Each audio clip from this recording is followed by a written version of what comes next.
So we'll go ahead and get ourselves back on the correct version of Minion Masters, and that will be casting by Tangs and Sprite to finish all this on out. You're not going anywhere.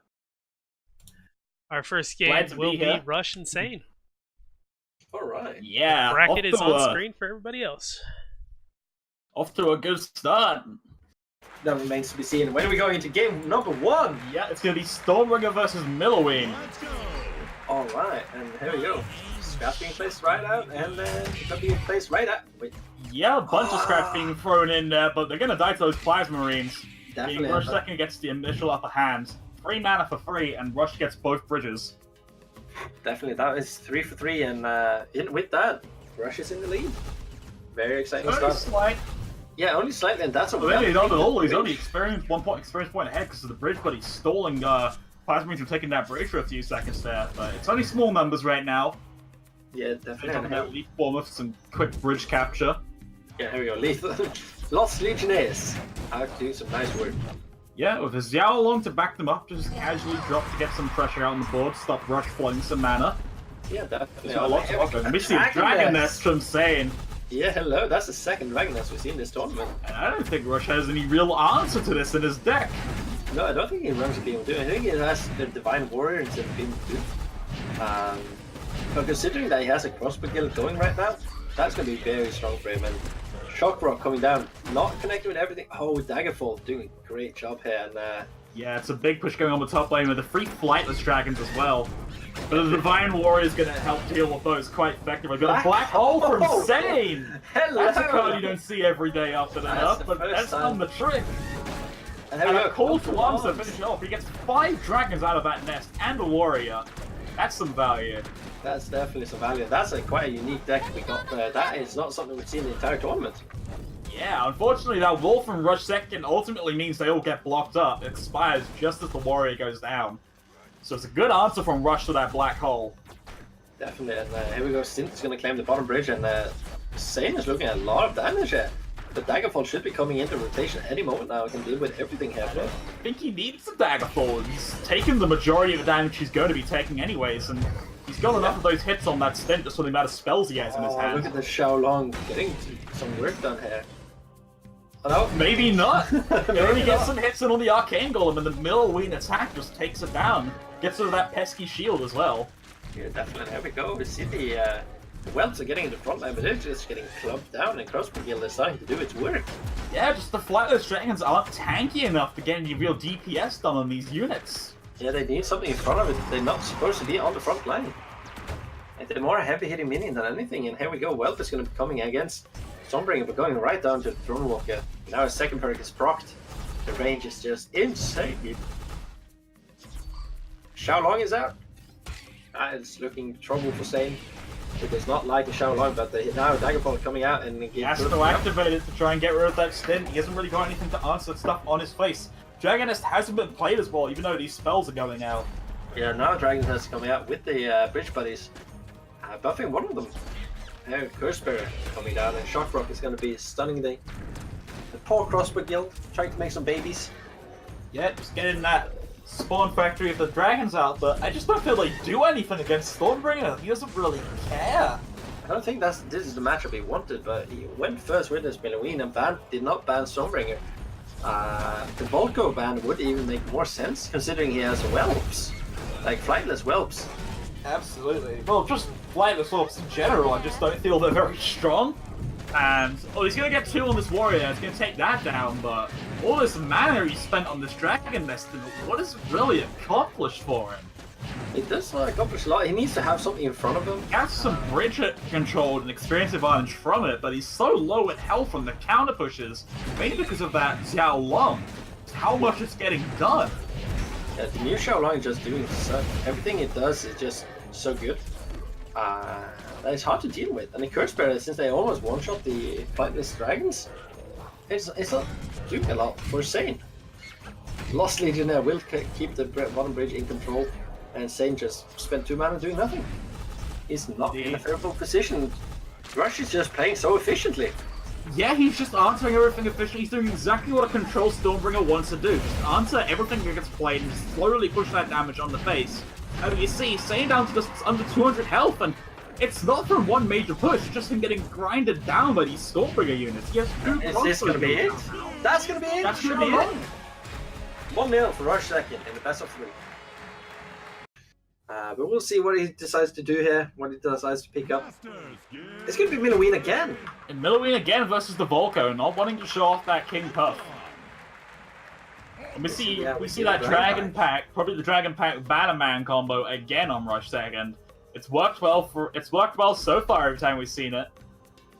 Some Lost Legionnaires as well to start the game out.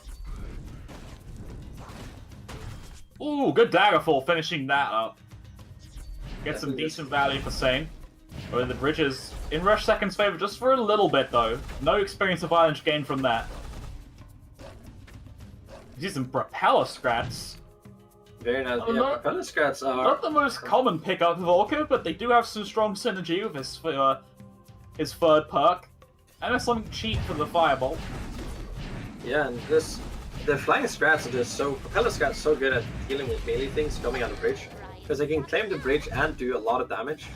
Even though the DPS very is annoying weak. to deal with. You see that dragon? He connects it! He connects it to the face and the nest. Extra value for Rush. Yeah, big time value. That is going to feel bad for Sane, because now he has to rotate his entire deck before going down to this D-Nest again. Yeah, he's got a handful of spells now that you can't really do anything with. We're probably going to see him try and bait a spell out here. There it is. Oh, the Bannerman not out in time, though. Does not block that damage, and the dragons are going to go down here. With a healing shrine this time to back up that Arcane Golem. Yeah, I don't think he was playing that last match. No, we haven't seen it before. He could have just been holding it last game. I doubt it, but I guess it's been a tech choice. But the problem is, what did he cut out for it? Probably one of his spells, I'd imagine. Yeah, because the black hole. Yeah, the black hole is not... Yeah, we haven't seen the black hole. That's the black hole only got one use last game, and even then it was answered by the wall immediately afterwards. Yeah, and here you have the Propeller Scrats. Taking that bridge back. Very good at that work. And here we go, Dragon's Nest is up again, and then this time being very far away from Milloween. Arcane Golem slowly creeping along to that bridge. Rush is going to get the second perk go, which is definitely going to be annoying for Sane if he wants to try and get these Flightless Dragons out. Yeah, definitely. And now we're going to see the Flightless Dragon. Yeah, they come, the country coming down, and with the Bannerman support, the Shock Rock. The Bannerman blocks that Shock Rock, but the Burning Bridge is going to take down Arcane Golem in time, keeping those dragons safe. Not entirely safe, but 1.5 dragons left is still fine enough considering the value he got from it. Yeah, and here we go. Both dragons almost died there. And, yeah, Cold Drom's coming down, but right now, Rush is such in the driver's seat. This is kind of a threatening push coming on in, but... Yeah, but Sane is barely coming over the bridge, and I think Rush second can just let this come. He has so much HP right now. Just playing patient, waiting for the warrior to come to him before making any reaction. It takes the bridge back instantly. The second that Arcane Golem goes with the bridge, but unfortunately that puts it in range of the Healing Shrine. Yeah, Healing Shrine, healing it fully back up, and that's not going to be enough. So Legionnaires going to be 5 mana countered by 3. But Sane took a lot of damage from the Xiaolong. Oh, here we go. Well, Bannerman comes out again, just at this point to soak up some of the Arcane Golem damage, but it's not enough, and the Daggerfall comes out as well. Sane is looking on the aggressive here. A bunch of dragons and 2 Arcane Golems on the Sane lane. A beam looks like it's going to be committed here to get rid of one of them. That is a huge mana advantage for Sane. Looking at all the base damage that Rush has been projected onto as well, thanks to those Flightless Dragons. Yeah, look at that Sane now. suddenly finding himself in the lead in this match. Oh, here we go. Both drops being sent out, so putting the Xiaolong in a friend to save them, but the missile's going to be going down. Oh, a Legionnaire tanks it though. That's not what he wanted. But the Healing Shrine keeping those Flightless Dragons alive, they melt that Curse Bearer. Yeah, right now the Healing Shrine is just being the MVP of the matchup. Yeah, that worked really well with the Dragon. And now Warrior getting some more hits in on Rush's face with an Arcane Golem looming in. Yeah, now the Arcane Golem is going to beat level 5. Legionnaires committed to take down that Arcane Golem. Yeah, but look at that. Now you have the tier level 3. Perk 3 is coming out. He was looking to try and connect the Dragon Nets in the face again, but it wasn't there. He backs off of it for now. Yeah, but I think Rush has recognized he is on the timer, and he's just starting to put out that face damage. There goes that beam, though, committed purely to take it down. Oh, the black hole was not cycled out. It was kept in. That saves... He'll try and get it back up to full. There it is. Oh, another two Dragon Nests. Very quick cycle. A question if he cycled that out. Yeah, he has to cycle out, sorry. While it's a ban. Not trying to accuse anyone of breaking the rules here. Now we've got 2 Arcane Golems, and look at all these dragons coming on out now. This is a pain for Rush to deal with the shield from that Banner Man, keeping them safe from a level 10 golem, but there's a level 9 one right behind it. Yeah, now the Curse Bearer is going to be doing a lot of work, but... Oh, here comes that healing shrine, soaking up all the damage of that Dragon Nest, keeping that all... No, it does not live, thanks to the Rampage. Okay, but with that, Rush needs to find the spot where he can beam face. Because Satan right now is on 500 health. He's almost in beam Rush is on phase. 350. Is that a mana disadvantage he can afford to give up at this point? But this push is going on him. Warrior hitting face again puts him below 300. But now Sane's in beam range. I think Sane just lost the game from that. He took too much damage from that push there from Rush. And Rush takes the game. Very well played by Sane. Clutching it out for the last seconds. That was an amazing performance by Sane. Your opponent now has to win 2 games against your best deck. In that case, that's Darian's Ratbo Red Golem. But no, it looks like he's going to go straight into it with the Ratbo instead. Yeah, it is the one and only Ratbo we know. It's the one everyone loves and actually just kind of hates. It's not a love-hate, it's just a hate-hate relationship. Yeah, there we go. Well, it's going to be coming out.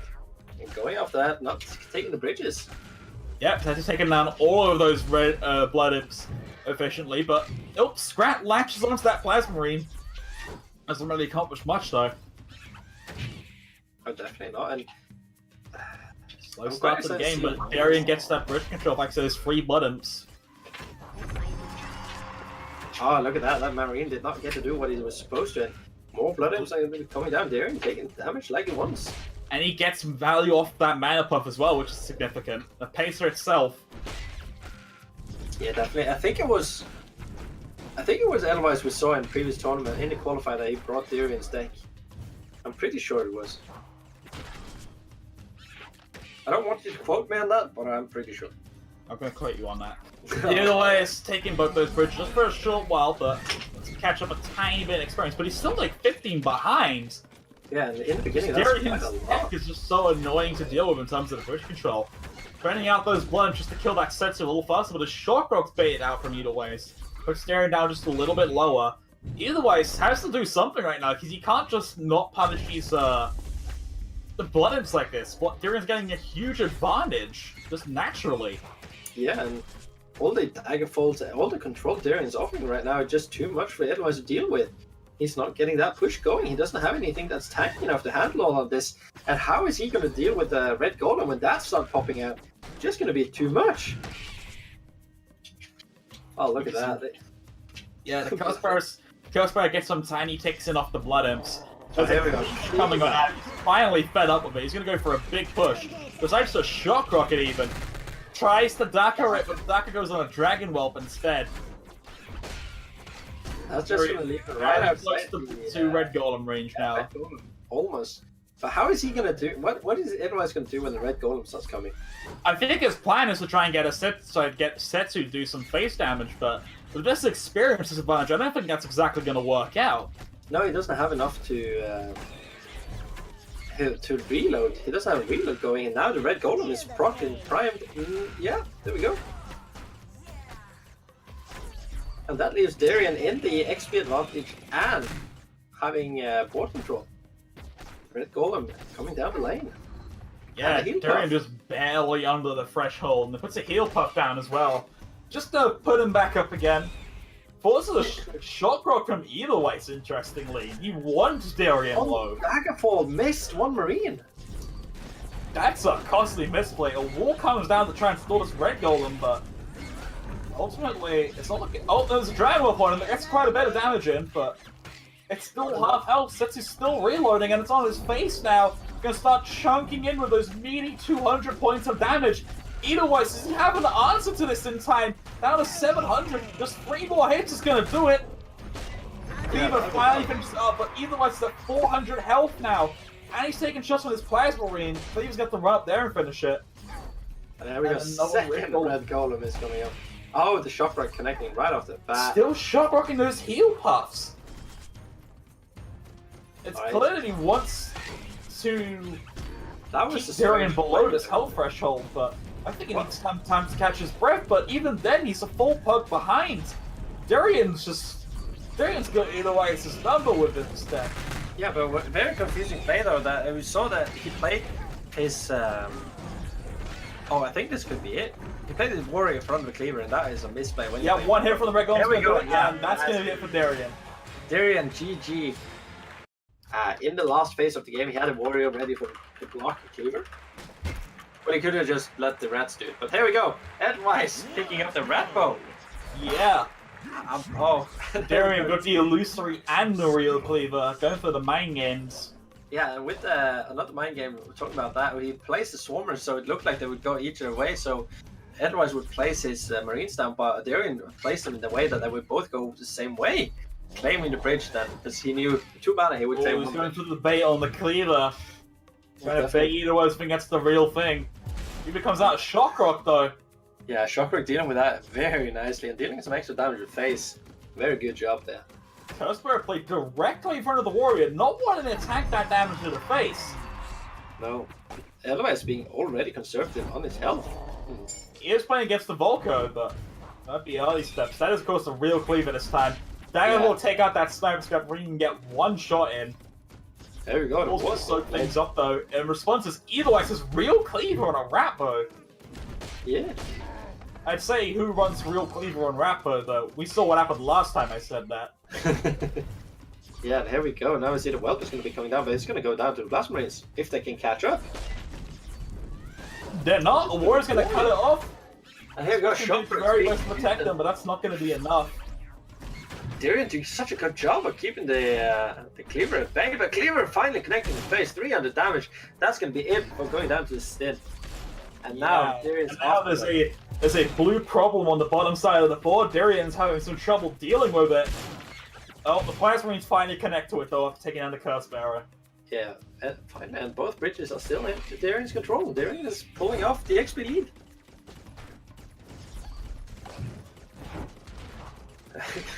So meanwhile, Daggerfall. Okay, it's some Daggerfall. It's that sniper strat. Yeah, all the afterburners are just doing some really good work here. He's just chugging in the afterburners. Oh, because he does not have a Daggerfall to deal with these marines, so this cleaver from Edelweiss seems to be doing quite a bit of effort, but I'm not seeing how this is a rat bow deck. What is this? Okay, the scrap launcher, that's rat bow-ish. But the scrap pack launching that cleaver up.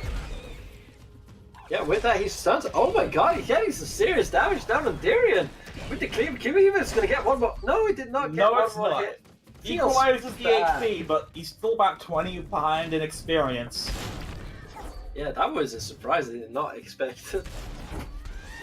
Bringing in the scrap launcher. There's that burner bridge to take out that Reven there. It's always the sad story when playing Reven against the Volko. Just invalidated by Puck 2. Definitely feel bad. 0 mana, kill 3 mana. No problem. Yeah. You see that cleaver on the bottom lane, that sniper scrat doesn't even stand a chance. Daggerfall comes out to secure its fate. A wall comes on out, he shock rocks the wall. Cat's expecting a reboomer, but now he hasn't got anything to answer that reboomer, which is going to take care of that cleaver. Nice and handily. Yeah, a very easy deal there, and the Reaper is still alive, and now Edelweiss have a chance to do a good scrat launcher again, but Whelp is going to be coming down, but Sniper is going to be responding that, so with the scrats it should be bridges for him. But there we go, scrat launcher. Starting to do its work again.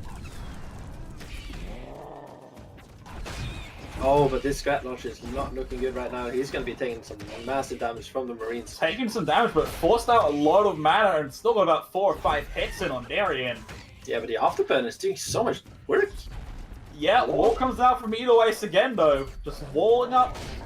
Cleaver connects with the Cleaver. Good minion placement from Edelweiss there. Shock Rock.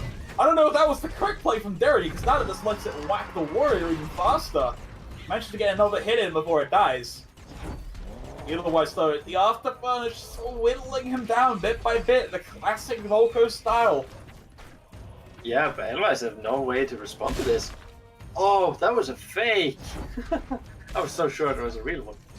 No, the real one's still in his hand. Oh, right. Floats a tiny bit of mana there, Burn the Bridge comes out of Veil, War, and the Remove mode once again invalid. A very aggressive wall from Edelweiss. The Rampage Cleaver just takes out half its health in one hit. Yeah, no. Naka puts out a little bit of damage, might be able to enough to kill it, especially since the Curse Bear is living. Like, Curse Bear is going to stay alive, and with the support of a Cleaver, it's going to be taken out. At least the Stint, and maybe the Warrior even. I'm worried. Oh, Burn the Bridge is going to seal the deal. Yeah, there we go. Bridges are going to Darian's favor again. Darian looking very healthy. Edelweiss is going down. That's going to be it. That quick first, and Edelweiss is going to go down. It's Volko. Yeah. It's what Volko does. Coming on into the game now. It's going to be Mordor versus Setsu. Right. And of course, it's the Guardian Moa deck we've seen before. Very effective. Definitely, and here we go. Plasma Rain is going to be coming down, so respond with Drone Walker or Succubus. Yes, no, maybe so. No, patient game. Waiting for the Pirates Wings to get out of range so we can just play that Scrap Pack in peace. But no, they aggro once and we didn't play them far forward enough. That's going to delay his bridge capture a tiny bit. And giving Gamer the bridge control just a little bit longer. Drone Walker still not making its way there. It was looking at perk 2, perk 1 very quickly. Yeah, and he wants to get that going in. Oh, that's a Cleaver. Yeah. You now have. It's a staple of Guardian decks. Cleaver and a Guardian is always quite nice. Yeah, but how is Gamer going to deal with this? He must have. Being on Doom does it. That's 11 mana of stuff. That's a very efficient answer for Gamer. Yeah, Bridge Buddy's right off the bat. And we see Boxes is on super low on mana, and he's got a Cleaver on his face. He doesn't really have any efficient way to answer that. He's going to take this damage, and he's only going to play the Scrap Pack to attack the bridges. I believe he's going to get about 2, maybe 3 hits in. Oh, the Tombstone though pushes him away just enough to get the retarget. So yeah, very well played by Boxes, but ultimately takes 1,000 damage, and Gamer has a big experience advantage. Yeah, he lost his. Oh, Guardian comes out right in time. Maybe so, but as the Curse Bearer effect can start swallowing up all that Guardian's health. Definitely, and Boxes already have 2,000 health. No healing shrine to back up either. We had to waste that on the defense, unfortunately. Yeah, now. And there's that Cleaver to finish it up, just like that. And yeah, well, that's gonna give. Long. And now we have a scary push going again. Yeah, there's a Succubus though, but the Beam of Doom on Box's face. Unfortunately, Boxes does have the mana right now to answer this Cleaver. And a healing shrine played right in the corner of his arena. Yeah, but now Box is down to 1,000 health. And, yeah, he does take a lot of damage from that, but... And the experience disadvantage is only increased for Gamer. Like, even if this push gets taken down, he just gets so much value from these beams.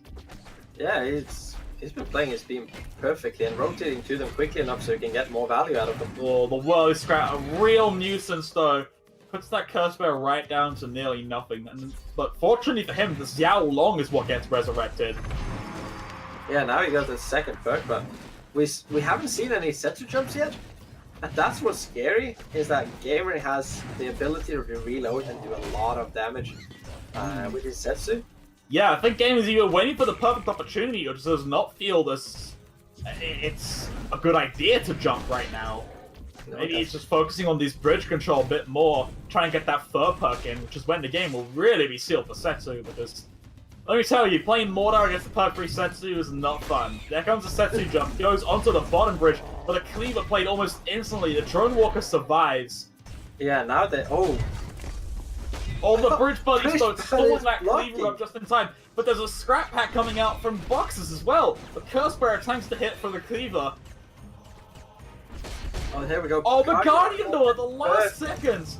Beam of Doom comes out on Box's face though, take that Tombstone out as well, to try and prevent that Guardian resurrection at all costs. Putting Boxes down to just 600 health.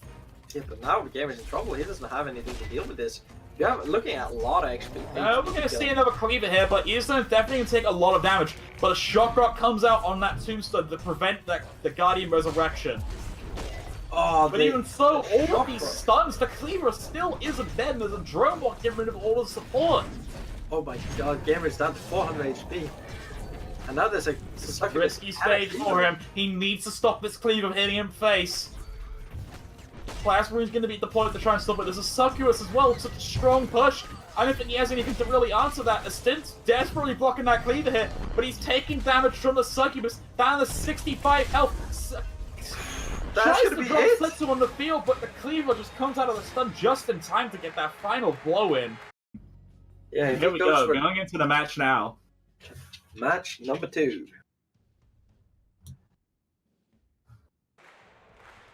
Let's go Setsu again. Yeah, he's sticking to his guns, quite literally. This Yeah, is there like a we red go. golem deck.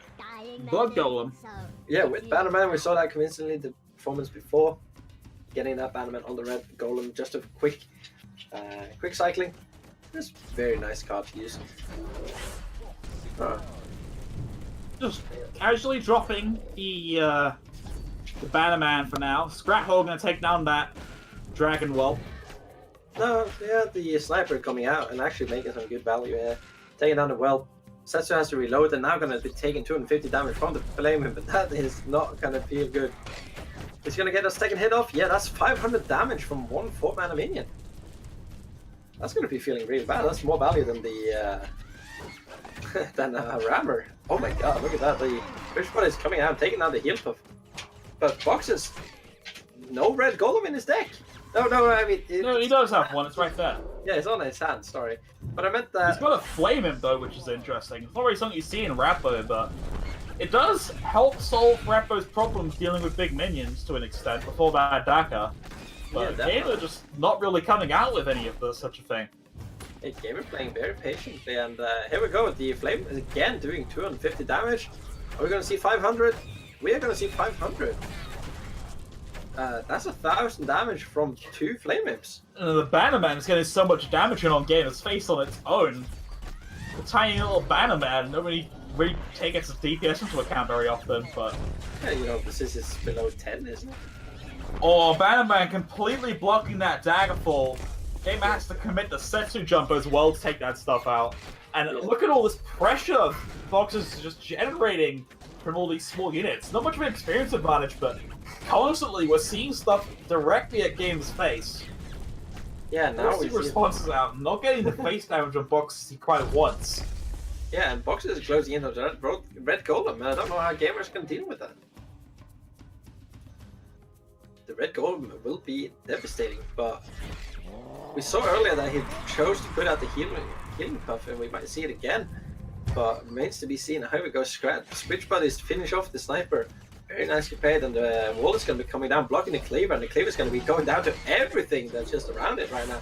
Here the Blood Imp's coming down with the Bannerman blocking everything, and Shock Rock going to be stopping it, but it's not going to be enough, and Setsu are going to be jumping.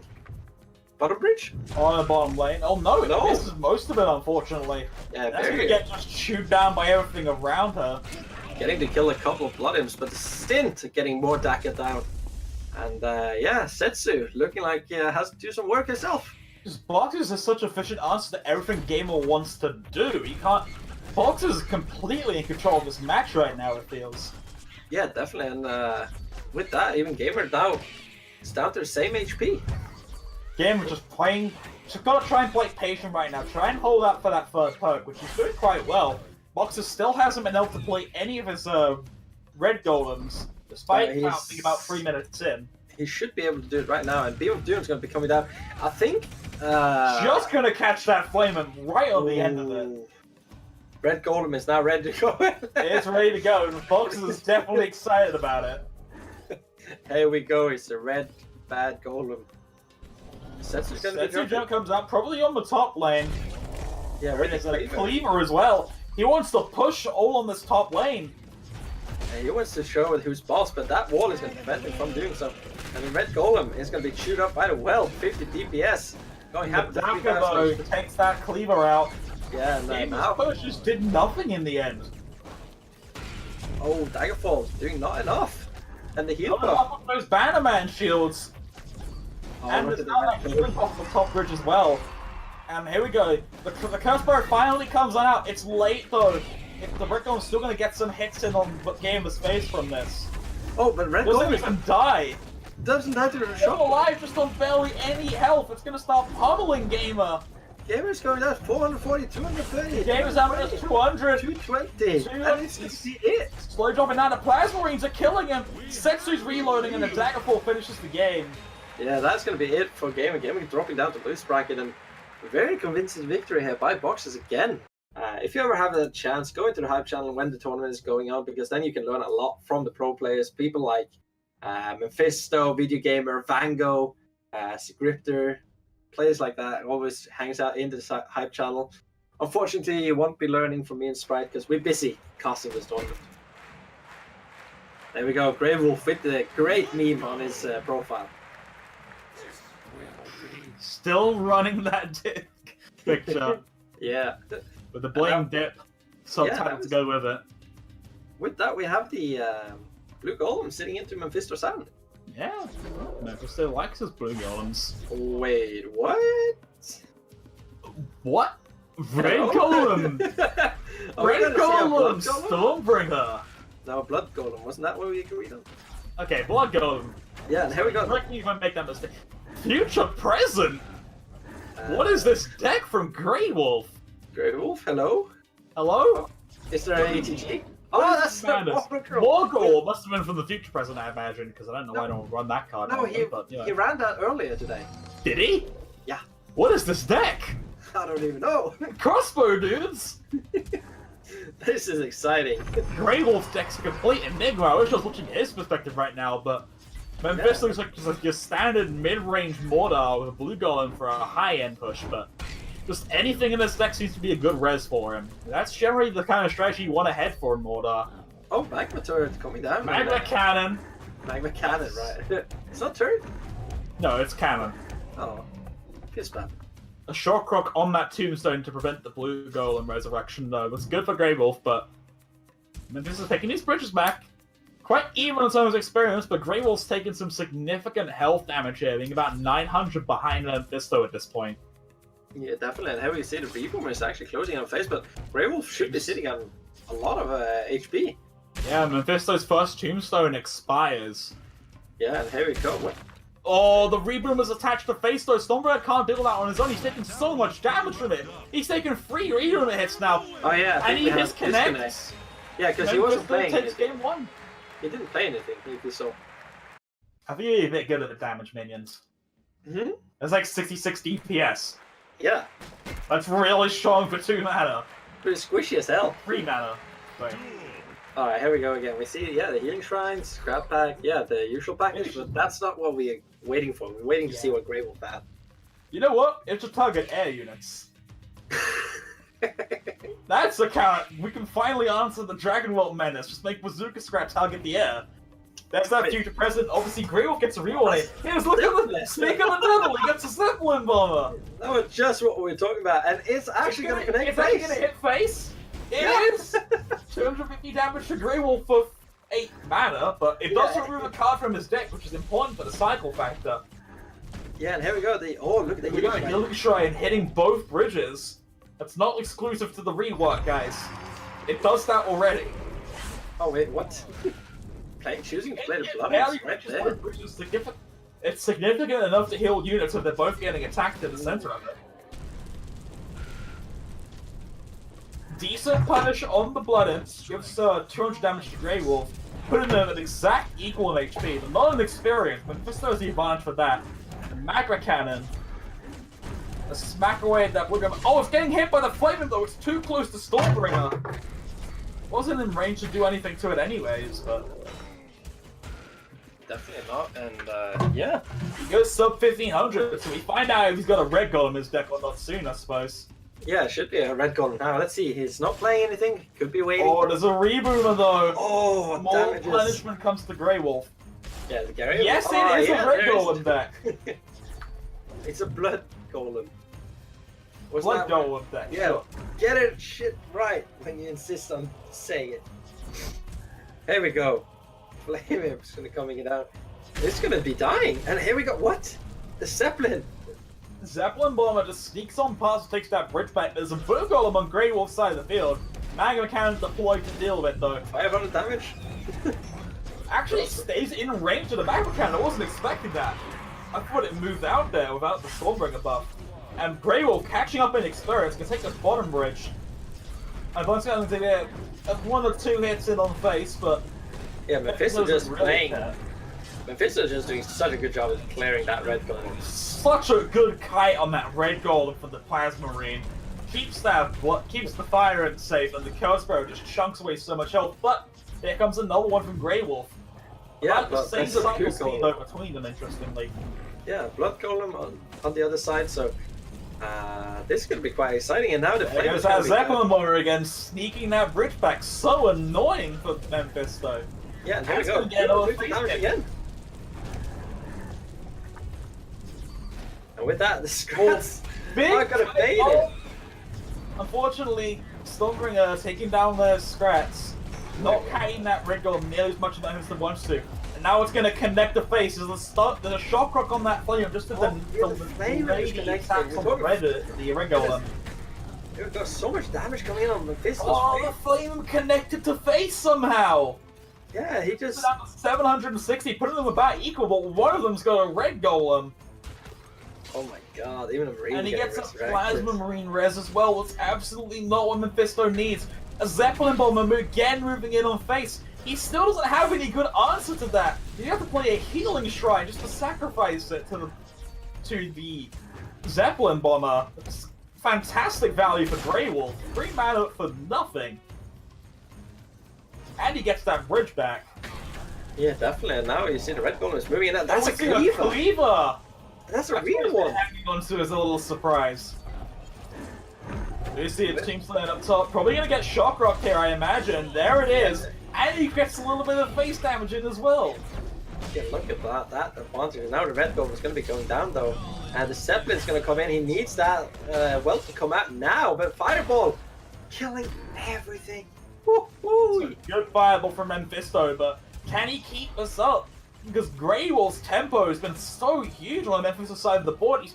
He's taken the experience advantage into his own hands now, hitting Perk 3 as Stormbringer, which becomes a massive nuisance of Mephisto's deck. Yeah, definitely. See, the Marines are just going to die instantly. The Magma Turret has such a big range right now. Yeah, that's a range of 10. It's old Ghost Turret levels when that was an absolute pain to deal with against the Stormbringer. And here we Shock go, Rock comes Shock out to deal with the Remover and also stunts up that blue golem. Get traced evenly with the red golem in the shadow of that healing shrine and resurrected, unfortunately. Very nicely played, but are we going to see a resurrect on the... Oh, No, the Bannerman shield though! Completely nullifying that fireball. Yeah, and here we go. There's going to be some resurrecting going on here with the Undying Skeleton, and Marine's going to do some crucial damage, and then Red Golem is finally going to be coming down again. The Flame is ready to receive him. Flame up on a Curse Bearer on the top lane, but the Flame's getting chipped down very quickly by the Stormbringer. Can't really see the health behind that spectator count, but it looks like we have the same story as before. Actually, Blue Golem dies first, but that Red Golem's got to be hurting. Yeah, that Red Golem should be going down. There we go, yeah. Fireball just to take up that flame, but it's not really what Mephisto wants. He's 40 experience behind it. Greyroll could just keep us up. He's gonna get heading into Mana Frenzy soon. We start taking some damage though. Is he disconnected again? Yeah, he disconnected again. That is second disconnect. And yeah. It's so unfortunate because I think Greyolf had that game. Definitely should have had that game, but disconnect again, and I think that is an automatic forfeit of the game. We'll get an official ruling on that, hopefully. Like All right, having a Daddy player Dip with here. double health. Oh, alright. Decision is that he's going to forfeit this first game, since that is the second disconnect. And unfortunately, he'll go into the next game. Mephisto will have that win attributed to his Mordor, so he'll be limited to his Setsu. Okay, thank you. Imagine all the power tokens you could buy with $375. But here we go, Setsu versus Stormbringer. Greyroll sticking to the unusual deck, perhaps. yeah. Yep, it seems to be it. The crossbow dude's countering the scrap pack. And Mr. can't even play the bridge buddy just yet. He's just got to let Grey Wolf have those bridges for a few seconds. It is just a few seconds though. There we go. Blast Marine is going to be coming down. Oh, Bannerman, that combo is just doing. Bannerman just shields 6 units. Yeah. Is it supposed to do that? Yeah. Well, it's not supposed to shield everything, is that? It says 5, but it shielded itself and the 5 Blood Imps, so I don't know about that one. No, it's 1 Blood Imp was without shield, sorry, so it's 5 targets. I could have sworn that 4 of them are shielded. Oh, maybe I'm just seeing things. We'll have to check that again next time, hopefully. Yeah, oh, that last stand looks very juicy right now. Last stand a bit of this, though. Yeah, but no Batman coming out, so that's quite surprising. It could be punished, but he saw the Fireball being played just a moment ago, so I guess he knows there's no Fireball from Grey Wolf, and he has to play a Magma Cannon. Gonna peel away a few of those Legionnaires to the crossbodies for a moment. Gonna mitigate some of the damage he actually takes. That was a pretty good kite. Yeah, see? Yeah, that's everyone kills. Yeah, that's 6 targets. Yeah, okay, you're not correct. going insane. Huh. Well, the blood is soaking up that Setsu jump from the Bannerman shield. Yeah, and here we getting quite a bit of value from it, to be sure. That's another Fireball going out from Grey Wolf. Unsure what the target was, but well, it's not like Memphis is going to be activating last stand again, because he's got both of these bridges now over convincing lead. The Magma Cannon isn't in range of anything. No, but I was thinking about the Dragon Pack. That's why I was quite surprised about it. Regarding the Fireball, because the Fireball is very high value right now for Grey Wolf. Grey Wolf has not seen the Bannerman just yet, so he does not know he's ready to counter his Fireball. Healing. Oh, there we go, Fireball again. No Bannerman. This is the Curse Bearer, but it gets everything else, so that's good enough for Grey Wolf. Yeah, or maybe not actually, because he's 20 stones behind. He needs to start thinking about taking his bridges back or getting some kind of pressure on the board. Yeah, and I also want to note, we saw this earlier in the tournament. If you sit with a Dragon Pack, you will win against the Red Golem. Absolutely. But Grey Wolf does have the Fireball, but, you know, Memphis though has the Bannerman. It's so hard to deal with Dragon Pack now thanks to that card. Yeah, actually making that squishy 7-mana card, making it valuable. Very nice. Are we going to see a Daggerfall on top of these? No, we're not. So we're going to see a Shocker blocked by the Bannerman. Yeah, this Grey Wolf goes into Red Golem range. And there it is. Yeah, Red Golem is going to be coming down, and we but Memphis though has so many answers to this. He's just going to throw out and activate Last Stand. Because why not, honestly? Fireball comes out for Grey Wolf, but he is not shielding it. It's good patience from Memphis though. He knows he needs to save that for the Dragon Pack. Yeah, he needs to save it, and also he needs to play something to just make sure he doesn't lose mana. So which is why the bridge buddies are being forced out right now with the Marines, because he wants to wait for the Red Golem to be on his side, so he can claim the bridges, but also don't have the Healing Shrine. Oh, he's just waiting for the Healing Shrine. Yeah, no, he chooses to not play the Bannerman. Could have saved that dragon there for a little bit longer. Yeah, no Daggerfall either, so... He's got 2 dragons though, so he'll be fine. It's going to shove it down anyways. It is a Fireball, but the Red Golem does not connect the face. He's so conservative on that Bannerman. I'm quite surprised that he would. Well, Heal Puff though on Grey Wolf's bridge. Gonna put him just above Red Golem range. Oh, that's no! It was was just above when he said to play the Red Golem. No. Now he can blame Daddy Dip. Are we gonna see? Yeah, the Daggerfall is gonna be coming down. It wasn't kind of slow. He could have gotten that. He probably wanted to perfect that range. Because the Legionnaire damage isn't too significant to worry too much about, but Setsu Part 3 now and a small Red Golem. Grey Wolf can't be now he's Bannerman ready. Just the point now, protected against some of those Fireballs. There it goes. Protected from the Magma Cannon even. With extended range though, getting more than a few hits. But that is a Setsu on the face. The Fireball is not going to answer that enough. He needs more than that, and Setsu Reload came in there to get even more damage onto Grey Wolf. Down to the 643 health. So with that, we see that. See this Flame doing a lot of good work, and now the third Red Golem is going to be coming out. This is a proper Red Golem. And Curse Bearer getting quite a lot of hits on Grey Wolf. Grey Wolf's down to 443 HP. Magma Cannon on that bottom lane to deal those Legionnaires answers it quite effectively. Yeah, here we go. Now we got the Setsu jumps coming down again. And Setsu jumped again, but perhaps plays that Shockrock a bit early. The Daggerfall comes on out to get another reload in. Bridge buddies to finish the game, and then Fisto takes a set 2-0. We're paying close attention to what happens in the losers bracket, so we can keep you updated on that as soon as it happens. But for now, we've got a winners match to cast. Rush second versus Darian. Rush starting off with that Mordor, and it's Guardian Mordor. Also quite surprising that we finally get to see an APEP, because we have not seen a lot of APEPs. We have not. I think we've seen one. Every other time, APEP was banned out because people do not want to face it. That's a fake clear, by the way. Oh yeah, 100%. This 100%. You can tell by the way it's placed. Yeah, it's. I'd go over why that is again, but I think everyone's heard so many times they're sick of me explaining why I know what the illusory cleaver is and when it's not. So we'll just ignore it. But there is the defensive shot to play by Darian. Gets with that musketeer nice and handily. Yeah, when's the demon warrior coming? That's what we're wondering at. Might not be a demon warrior deck. It could just be big minion APEP. He has blood imps. Do you think he has a golem? Could possibly. Or it's just a really good cycle APEP. It is Darian, so blood golem would make sense. Maybe. He does play a lot of the blood golem decks. He can make it work on pretty much any master. Oh, maybe he'll be trying to steal Grey Wolf's version from Stormbringer, because that seemed pretty effective. Yeah, definitely. Very surprising that it was put on the Stormbringer, though. Oh, that defensive chopper is so good. That's stalling up for so long, kills both the skeletons, and the Guardian cannot protect them. Definitely not. What an efficient answer. Yeah, very nicely done, and he has a shock rock as well. Oh, here we go. Now they're hitting the Tombstone Musketeer, finishing off quite easily.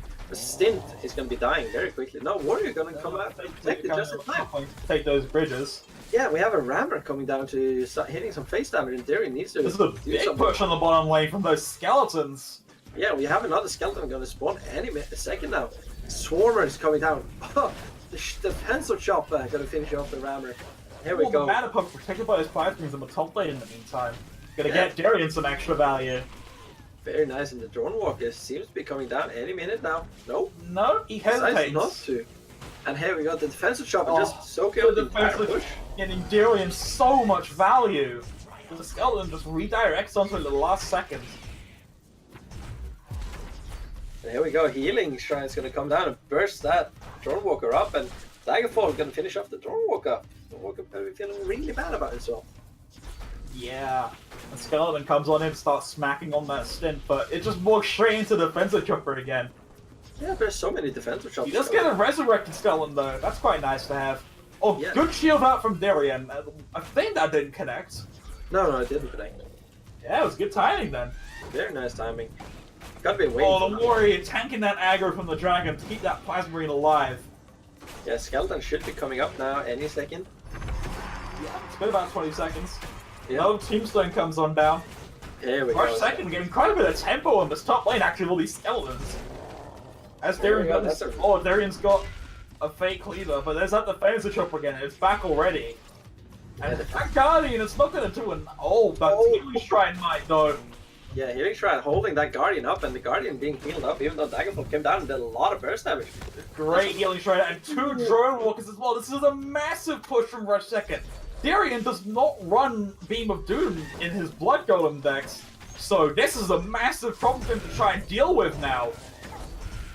He doesn't even have a real cleaver, so... He doesn't even get the Drone Walker. The Guardian finally goes down, but has 3 Skeletons and the Drone Walkers on his face. He places the Aim Shield, but a beam to take down that shield. The damage starts coming in. It's looking fatal with Darian. There's a Rammer coming in as well. Down to 400, just 124 health. It's gonna be Rammer's going to get the final hit and seal the game. Yeah, Rush second. Convincingly victory. That resurrection was huge for Rush second. Very nicely done, and bringing some glory to Inception. Yeah, definitely repping the Inception quite well here. And here we go, going into game 2. Darian sticking with the APEP. Oh, that's a Dragon Pack. Very nice. Now going for the Dragon Pack Bannerman again. And it's pretty good on Volko because it answers a lot of your anti-air problems as well. It's just generally being buffed up by that 3rd perk. It's a fantastic late game card. Yeah, definitely. Here we go, Musketeer. Good late game cards. There's a Lost Legionnaires. Oh, that's Volko loves to have that late game. Shock Rock missing big time. That's unfortunate. Darian cries. Yeah, I would too.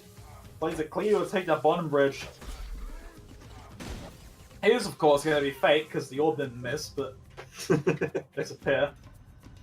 Alright, now he's just waiting to put his whelp somewhere. Yeah, just waiting to play anything. Almost floating some mana there, but... Oh, Bannerman being placed just too late. Whelp is going to take enough damage if we put it into Daggerfall, but that Chopper is going to be making him cry. It's a defensive Chopper again, though. It's been getting good value before, but is it going to be enough for him? Oh, you're waiting for that Beam of Doom. Beam of Doom is going to be very crucial right here. Yeah, there we go. Rama getting one last hit off, but Beam of Doom with that, dealing 500 damage, 600 damage in one push. Was amazing. And here we go. Wait, what? That was Combustion! He got Combustion from He got Combustion! I didn't even notice that! It actually happened! I was talking about that in the hype channel. I was like, asking if anyone got Combustion yet, and it happens on stream! Fantastic. Combustion! Unfortunately, I don't think it's that good for Darian in this deck, so it might not be exactly what he wants. He placed it on his Blood Imps, no problem. Oh, good point! No, it's not a good point. You get 200 damage to yourself, man. But you're playing a Blood Golem deck!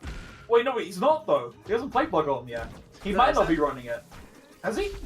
I don't know, he kept one heavy card on his hand this entire game. He'd never been beneath. He always had one. So, I do expect that one is maybe the Blood Golem. Oh, here we go. It missed. It's nothing. Just cycling it, I suppose. Yeah. Zero Not mana. really something he cares too much about. There's a Rammer coming in on his face now. Yeah, having to deal with a Ram right now. Beam of Doom is going to be coming down. And here we go. That's another 600 damage to face. It puts Darian quite low. This is a Red Golem deck. This is the point where he has to really start counting, so start watching that health. Yeah, and Afterburn is starting to do a lot of damage. It deals right now 8% of his health. It's going to be devastating in the long run. That defensive Chopper just sitting on face, doing what he does best. Absolutely nothing.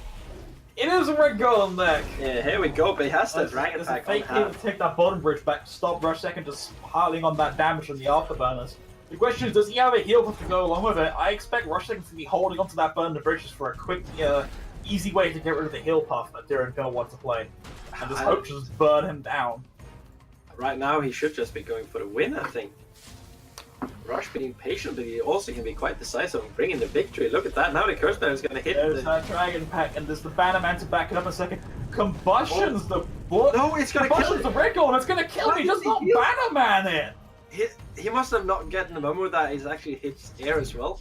He must have thought that it doesn't connect with air. Yeah, that's an interaction only people know about. It does hit air. That is devastating. And now there's a Red Golem. It's low, but it's still proceeding towards Rush Second's face. No heal pop out from Darian though. Yeah, and here we go. Another Combustion is going to finish off the Rammer. Combustion's, yeah, to kill that Rammer. That bait in Rush Second did not get the there's Rammer. a beam though. Darian's so low now. He has to keep a constant control on this bottom bridge. He doesn't have a heal puff even. Oh, he wasted another shock rock. Preemptively plays a shock rock to try and keep control of that bridge.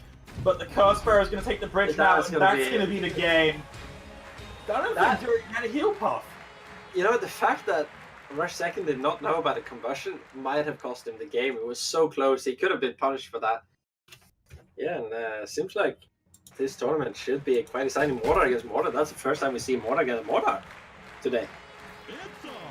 Yeah, Mortar Mirror. Actually, we haven't been seeing many Mirror matches in general. That is true. We saw Setsu against Setsu. We've seen no Stormbringer, actually. Sure, King Puff Mirror, I think. Yeah, King Puff was insane. Yeah, was in the group stage. We saw a couple. Yeah, but we got Mortar Mirror match though. Wait, is he floating mana boxes? He's floating a lot of mana, but he Yeah. doesn't really have anything to play regardless, so he's just being indecisive. I think both of them floated mana there for a bit. I think the Good motion Shock Rock comes out Yeah. to answer Mephisto's Reboomer, but it goes a Blue Golem as well. Yeah, I think neither player wanted to respond first. They rather sacrifice a couple of manas than being the first one to play because you knew you were gonna lose mana if you played first. Wait, So- are they running? I think they're both running Guardian Mortar. Wait, what? Wait, no, never mind. Alright, never mind. Mephisto's is more of a mid-range Mortar, while Boxes is definitely Guardian Mortar. Cena puts out the sucker because it could have been risky, but I think I put the advantage to Boxes then. I think Guardian Mortar definitely beats out mid-range Mortar. The stun blast out on a tombstone. That has to have been a mistake. Kills off the succubus. We see an emote from Boxes there. Didn't catch which one it was, but I'm pretty sure it was the crying one. Yep. Scrap back to the bridges back. Only gets a Xiao long res. Mephisto playing very patiently with his mid range. Now finally getting out that drone walk so he can start making that push. Oh, the Shockrock's mistimed, unfortunate. And Mephisto is barreling everything down on his top lane. He doesn't even care that the bottom bridge isn't his. Just being very patient, both players, but here we go. Out. Probably a Guardian now, I imagine. Oh, just when that Fireball's about to hit. Although I think it does connect on the Cleaver. Oh my god, look at that fight. Oh, the Shockrock's not on the right target, though. Yeah, but meanwhile, the Lula Welt did actually do a lot of work on Mortar's face there. I mean... There's that stun blast and a Shockrock to kill the Reboomer, just stunning out all of Mephisto's answers. There's a Guardian Resurrection on the way, though. If he doesn't kill this Cleaver fast, he's got a big problem on his hands. He has a big problem on his hands. He does indeed. He's got a Cleaver, a Succubus, a Xiaolong, and a Guardian all hitting face. He does have a Flame, however. That is a pretty good answer to Guardian. Yeah, here we go, now everything is... But another Guardian res on the bottom lane! This snowball will just keep on going. There we go, the blue golem is going to be coming down, but now we're going to have the healing shrine duels going all over again, and it's going to be Mephisto. Oh, it just barely gets it in time! The Guardian living on just a fraction of health. The Shockrock's enough to seal the deal. Oh my god, here we go. Double blue golem res from Mephisto. But Mephisto, Box is taking a lot of damage from the Flame Nymph. Oh, the Strat Pack again. Just stopping that Cleaver in its tracks. Great use of the Scrap Pack so far. Definitely, and here we go, Reboomer. Getting shocked right after. Oh, the Cleaver dives to a lone Plasma Marine. So that's going to be a Marine res. That's not going to feel good, Ceramana. Get a Marine. I guess that's something at least. There's a stun blast on the Flame Imp and Blue Golem, but it's not enough to save that well. He played the healing shrine, but it connected with the Flame Imp. So Boxes just wasted his, that's huge for Mephisto. That is a Blue Golem's going to start hitting Boxes in the face. This is where things start getting painful. Here we go. Fireball coming out kills the Drone Walker. Guardian isn't able to protect it, and the Guardian's going to die through the Flame from Blue Golem as well. Now there's a huge push getting on Box's face. Flame finally dies to a whirly scrap. Yeah, that Blue Golem is doing a lot of work. Holy. Playing some scraps. It's that Blue Golem marching his way in. Box is finally answered at the Cleaver though, but there's another Guardian pushing in on top lane. These pesky Guardians are such a nuisance. There we go, Blue Golem.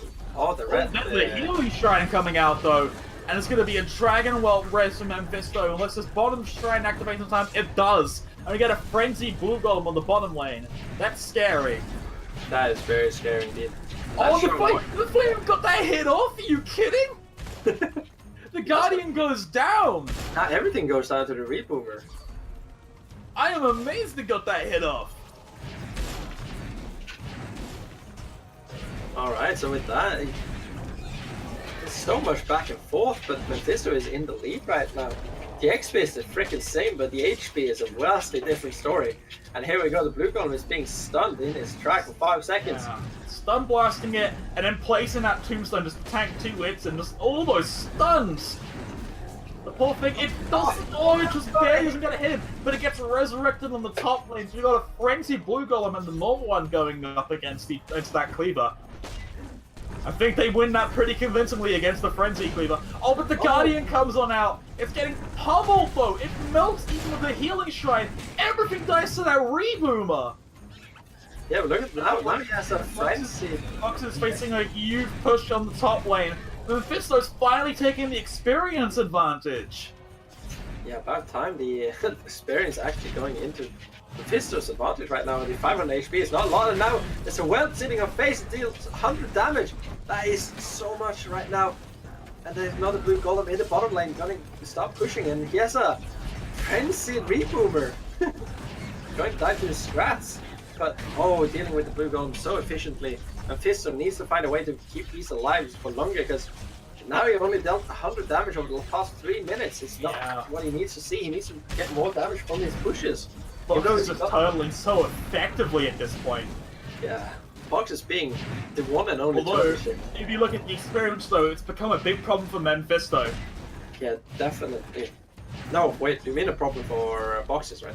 Oh, yeah, bottoms and boxes. Oh, However, this Mephisto, I'm pretty push sure could he's be- happy to be this far ahead in experience. He's definitely being hitting Mana Frenzy first. But there's a huge push on his face now. He hasn't really got anything to properly answer it. A Curse Barrier takes that Guardian That down, could but be it gets it. resurrected on the bottom lane. 175, and that's gonna be it. But Fisto goes down to Box, and Box is playing the patient game and wins 1-0. Again, just one big push opening the game up. It looked like Mephisto was going to have the game secured for a moment there. Box is just making fantastic use of the Stun Blast every time. Yeah, I think he could have protected himself if he used it 2 times earlier, but hey, Here we go, it's a another Setsu mirror against Setsu. Mephisto saying, hey, you beat me in the Moral Beat him in mirror? his own game. Yeah, I'm gonna show you how to play Setsu. It seems like a very classic sort of mid-range Setsu from Boxes, actually. Yeah, definitely. I think that Yeah. cleave is gonna be quite the deciding factor. Perhaps so, see how much use he can get out of it. Like, Mephisto has been very good at answering the cleavers. We've seen his dominant use of Scrap Bag. Dragon Ball, easy counter to the Flame Imp. Yeah, we Take see a the lot bridge of people playing Flame Imp take the bridges, which has never been worth it because they always get covered, beaten even by a melee minion or a flying minion, or they just get absolutely wrecked afterwards. Never really getting the value they needed. And here we go, Cleaver. He chooses not to split the Lost Legionnaires up, so Box is going to be marching down the top lane again with Setsu and the Plasma Marine. He's going to take that one back. Definitely, here we go. Swarm is going to be coming in, taking the bridges and distracting Cleaver. Cleaver will be going down to that Doorwalker. Yep. So an easy answer for Boxers, and then pushing in a real Cleaver onto Mephisto. Plays the Bannerman before the Plasma Marines. I don't think he had much of a choice in that matter, though. It's going to stall the Cleaver a little bit, but not much damage being pushed out onto it. Definitely not. And here we go. Cleaver should be getting in one hit, maybe? No, it doesn't! Setsu managed to finish off just in time, and unfortunately the Flame Imp's not really targeting anything. No, definitely not. Now Doorwalker finally going down, but oh, freaking. There's a Rammer though on Box's Yeah. face, going to get 2 hits in? Yeah. Just about 2 hits. 360 damage onto face for 4 mana. Now Setsu going to be jumping on that Flame Imp. And here we go. Lost Legionnaires. Not getting Oh, the Undying Skull on the tank though is so well positioned for Mephisto. He knew exactly where that Setsu was going to go. Definitely, but taking that extra damage was not something he wanted, but Flame Imp is going to send Setsu right back in, while Mephisto with his Setsu takes over the top bridge, but Cleaver's going to send Mephisto's Setsu right back to base, and it's getting hard to say all the Setsus. It sort of reminds me of when we had to talk about DFO all game long. Here we go, Marines. I don't think it's ever going to get that bad, don't worry. Yeah, no. And here we go, 300 damage to face of Mephisto. That Cleaver getting in one hit. It's a pesky damage, and the Undying Skeleton means Box is going to take that bridge back. On some fortunate timing. Very unfortunate timing, but here we go, Flame again. Placed alone on the top lane. And There's a Rammer this time though. Yeah, but the Warrior is going to deal with him so efficiently, and Rammer Going to get about 2 hits in on Box's face. A Beam of Doom actually is going to secure a 3rd hit potentially. Yes, it is. Box's drops below Mephisto's health. Although Mephisto is looking at a big experience disadvantage just from the amount of bridge control Boxes has. Yeah, Mephisto looking at 800 damage with that little push with the Beam at plus Rammer. Very well done, but now just Setsu and Warrior on face is quite a lot of damage. Mephisto. It is a lot of damage. About half Mephisto's health. Down to 700. That Warrior's just getting so much in there. Under 600. He's within 2 beams range now. If Box just can just hold out, he's got this game in the bag. Yeah, definitely. And now, there we go. Daggerfall going to be coming down, but Bannerman preventing anything. Bannerman. Very nicely done. And here we go. Cleaver on a group of enemy. Not what you want to do, really. Yeah, it gets answered pretty quickly. I don't know what happened there. I think he expected the Daggerfall to kill it or was surprised by the Bannerman. And here we go. Another Rammer's going to be coming down. Shockbrook coming down everywhere. But no perk 3, right? There's a huge push coming on the Boxer's face now from Mephisto. There's a Beam of Doom as well. That's actually probably going to secure the game for Mephisto. Yeah. It's the reverse of what happened last game. Just one hit push comes in and takes them down. Alright, game 3, here we go. Game number 3, Setsu against Setsu Mordor. versus Mordor, of course. Putting on that Christmas Mordor skin. I don't think anyone's told him it's the end of February yet. Hey, you know how it is. Christmas lasts until the, what did you... Easter? Easter? Yeah. Yeah. So, it's appropriate to have the Christmas skin. Let's see, he's waiting with that mana. Just patiently. Scrat's going to be coming down, the Whelp is going to be coming down, Double Scrat's going to be coming. Yeah, Plasmine's rolling on out. Quite starts the game so far, but Boxers gets that initial bridge control for splitting minions. Doesn't even want Memphis taking that top bridge, but Shockrock comes out to secure the deal anyways. I wonder if Mephisto has any idea there's a last stand coming to wreck him in a moment. Well, he definitely doesn't after that, because he just plays a rammer, goes straight into a wall though. Mephisto, the Boxers not happy about that. Mephisto came to this match prepared. Yeah, you have to expect a wall at this moment, because wall Absolutely. You have to play a wall against the Setsu with Mordor. It's absolutely necessary. Oh, that's a good blue golem though. And the Scrats are gonna tank up the cleaver. It was so clean for Mephisto. Yeah, but Mephisto taking around 400 damage there from that Setsu, so... Just taking minimal damage. Definitely, here we go. Swarm is going to chunk on the Curse Bearer. Curse Bearer getting off a couple of hits before going up, but Whelp is going to be hunting that Blue Golem. Blue Golem needs support right now because that 50 DPS, having to spend 4 mana just to kill a Whelp feels bad. And speaking of that, Box spent 4 mana to kill a Flamen that already killed all this stuff. Yeah, and that Flamen didn't even die. And he gets resurrected, and there's going to be a Beam of Doom now on the bottom lane. It's gonna barely keep that Blue Golem alive, and Setsu has to reload into it, so you're probably gonna see him playing something to take down that Blue Golem. No, but it survives on its own, and we're looking at a last stand here.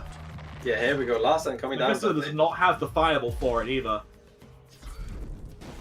There we go, Marines are gonna be finish off that Whelp dealing some nice damage against the last stand, but Blue Golem is gonna be coming down, and with the Rammer, there should be a wall coming down any moment. Absolutely. Yeah, here we go. There it is. Being placed and now Mordor's starting to ramp up on his attacks. Oh, Shockrock comes out though. That's going to be annoying. Setsu gets 2 clips in on Mephisto's face there thanks to the reload. Yeah, and here we go. Healing Shrine's going to be big healing shrine though. Very nice. Lots of value out of that one. Yeah, whatever dies now will be resurrected, so he should be resurrecting the Curse Bearer by default. Yeah, here we go. Yeah, there we go. There we go. Whelp is going to be taking down that Flame, and Flame is going to be going down. Feels bad, but the Marines are here to support, but Fireball does not hit the Blue Golem, and the Drain Whelp dies to a Shock Rock from Mephisto. And he gets the Whelp res instead of the Scrap, which was pretty dangerous for a second there. Yeah, here we go. Scrat's coming out to try and kite his Blue Golem, and that was a Curse Bearer on face, and a Fireball instantly out from Mephisto to get that last stand. The Blue Golem does die first, but the Box is taking quite a bit of damage to the face now. Just realized there's no Bannerman on either side, and Bannerman would be the deciding factor to get those chiefs up to Bannerman on Boxes would be so good for that last stand. Yeah, so I guess he just didn't want to take in for it. Having to choose between things like Cleavers and Bannerman and all that, it's quite tough. You can't fit everything. You can't counter everything. Yeah. And that Curse Bearer is going to make some nice handy work of that Cleaver. And the Dragonwhelp going to do the same, Rammer, sorry. And the Dragonwhelp going to do the same for that Cleaver. Not before it takes out, Unfortunately, it was a Plasmarine res, but it walked straight into a Cleaver anyways. That Tombstone was pretty dead. So I don't think Mephisto's too upset about that. Definitely not. And here we go. The Blue Golem, it's going to start reaching face. You have to kite it with the Scrap. Setsu jump coming on down. He plays a Shock Rock. And Cleaver's connected the face though. It's going to get 1 hit in maybe. Just for 1 hit, but it is 200 damage. Yeah, definitely it's by no means insignificant. The Rammer to tank up that Flame Imp though, that was quite well played on positioning. But here we go, Setsu with this third perk will be stopping that Blue Golem from getting anywhere. And now the Blue Golem is an absolute menace, but Mephisto, as those tombstones charge up, he's going to be rolling into his perk 3. Oh, Boxes No, Mephisto misplacing his healing shrine, so it got connected by the sets as well. Big misplay. There's going to be a beam of doom. There's a frenzied flammable on the bottom lane. That's a massive threat for boxers, more than you might expect. It's going to start waddling along. Well, look at the attack speed on that. Yeah. Shockrock to protect it. Wise decision from Mephisto there. It's at very low health though. It's probably not going to get hit on Setsu, but Box had to commit so much to stopping that frenzied flame in. That thing is scary if it hits face for the amount of damage it can push. And here we go, Setsu starting to deal the burst damage on to Mephisto. Not even trying to chain the stun, just playing them all out at once. Frenzied scrap for Mephisto, unfortunately, but gonna get a fireball damage on face, and a blue gun showing up as well. Probably gonna be seeing some sort of stun. There it is. Plays the last stand entirely on the bottom lane. I don't know if that's a good idea. He's just taking a lot of damage down from the flame from the blue. He's actually gonna die from the flame. Yeah, GG! Mephisto takes a set 2-1 reverse sweep. Oh, it's a mirror. Stormbringer mirror. That's interesting. There we go. Lost Legionnaire, Crossbow Guild. Are we going to see a Blastmaster coming out from Mephisto? That would be quite exciting. Oh, I don't think so. I don't think he had that amount of foresight. The fact that Mephisto instantly went Stormbringer is just he probably has actually practiced it this time. Actually practice it. Actually confident. Alright, that's going to be a lot of XP for Rush second in the beginning here. Crossbow Guild. Oh, there is a Crossbow Guild for Mephisto. He is running it. Yeah, and that flame him just earned him a lot of value. It did, but it didn't earn him a lot of experience. But that Crossbow Guild will just start churning stuff out on the top lane. There's a Divine Warrior on Rush second's deck. Yeah, very nice. Interesting choice. Exquisite choice. And here we go, the pressure on the top lane is quite tremendous, and I think Rush second just accepted that, hey, I'm not getting the top bridge, I don't care. And but Rush second, his Stormbringer right now is just picking up all the crossbow dudes, while Mephisto Stormbringer had to fight the Curse Bearer. Slowly knocking this down like the dominoes, but Mephisto is there's actually a push on the bottom lane. Although interestingly, the Crossbow Guild basically means Mephisto's had that top bridge permanently. Rush didn't even try to take it back from him, probably knowing he doesn't have a good answer to the Crossbow Guild. Definitely not. And now we have another flame we're going to be dropped down right now, but no tank in front of it, and it's not going to come out anyway. Like, this is the moment it just dies. The Crossbow was unfortunately late. Like, this is the game I want to see what an Incubus can do. Here we go, Lost Legionnaires on top of a Dawnwalker again. Yeah, it seems that the control mirror Rush second's got the upper hand so far. This Crossbow Guild provided such a threat for Mephisto. Well, Mephisto is just a crossbow dude factory keeping that top bridge under control, not really contesting anything else. Yeah, but now there's a Crossbow Guild against Crossbow Guild, and Rush second's Crossbow Guild will be lasting longer since it hasn't come out before now, and he got Lost Legionnaires in front of it. And there's no Beam of Doom here, very surprising. Oh, there is a Magma Cannon though, but it's not in range because of the second perk. Oh, it hurts when that happens. This is gonna hurt Mephisto a lot. He needs to get that second perk going ASAP sooner because drops a wall as well, but it doesn't tank the hits from the crossbow dude. His Crossbow Guild is much lower health right now than Rush second. Yeah, Rush second has all the advantage right now. This is the Divine Warrior though. Doesn't care about that flame imp. We talked about Rush second's adaptation skills, and holy shit, we're seeing it in this matchup. Look at that, he's been taking the top bridge. He's just dominating Mephisto in what's essentially a mirror match. Yeah, it should have been Mephisto's advantage at this point in the tournament, but right now, Rush second he kept the bottom bridge, he waited for the first Crossbow Guild to die, and now he's just in the driver's seat. And he's just so in the lead right now. Yeah, and he gets a ping out on that Crossbow Guild though, which is absolutely significant in this kind of matchup. And the Curse Bearer, it just melts to the plasmids. It really doesn't accomplish anything. It's just not got enough. It's not got enough HP to tank for these crossbow dudes. No, and now the Synth's going to be coming down, covering by the Lost Legionnaire. Lost Legionnaire on the bottom bridge. Lost Legionnaire being a card is actually being subject played a lot this tournament. Yeah, we have seen a lot of it. But maybe as a stand-in for Scrap Pack when you want something a little beefier. People not having much faith in the Scrap Pack anymore of how easy it is just to take the bridges back from it. Yeah, Scrapback being like this cheap alternative, but we've seen people run both of them. So it's just good bridge control. Legionnaires aren't that bad of a card on their own. no, definitely not. Like replacing some warriors. So, but here we go. Rush second is now in the with the perk number 3. This is going to be absolutely devastating. It's unfortunately going to wipe out Mephisto's advantage he had from having 2 crossbow guilds up at once for a second there. This snowball effect is just too much for Mephisto to handle right now. That's just how Stormbringer mirrors go. Whoever hits perk 3 first is absolutely going to win. I think it was That's perk Rush 2. second, so Mephisto is going to come up with something good here, but I don't know if he has the cards for it. Definitely, he doesn't have anything in the front line. That's the main problem. Like, Oh, that's a good Daggerfall though. yeah, but it buffed the Xiaolong. The Xiaolong is not going to go for face, and it's got Frenzy, Rampage, and a shield. Oh, look at There's a that. Magma Cannon though. Knocks it out of the sky. Yeah, that wall is going down. Magma Cannon, I think it's quite a bit of decent value there, but unfortunately, a Divine Warrior again getting in Mephisto's way. Yeah, now without the shield, it actually managed to kill up a lot of those crossbow dudes before the shield disappeared. And now the Curse Spirit are gonna go and face. We see that the Rush second just get in the driver's seat by far.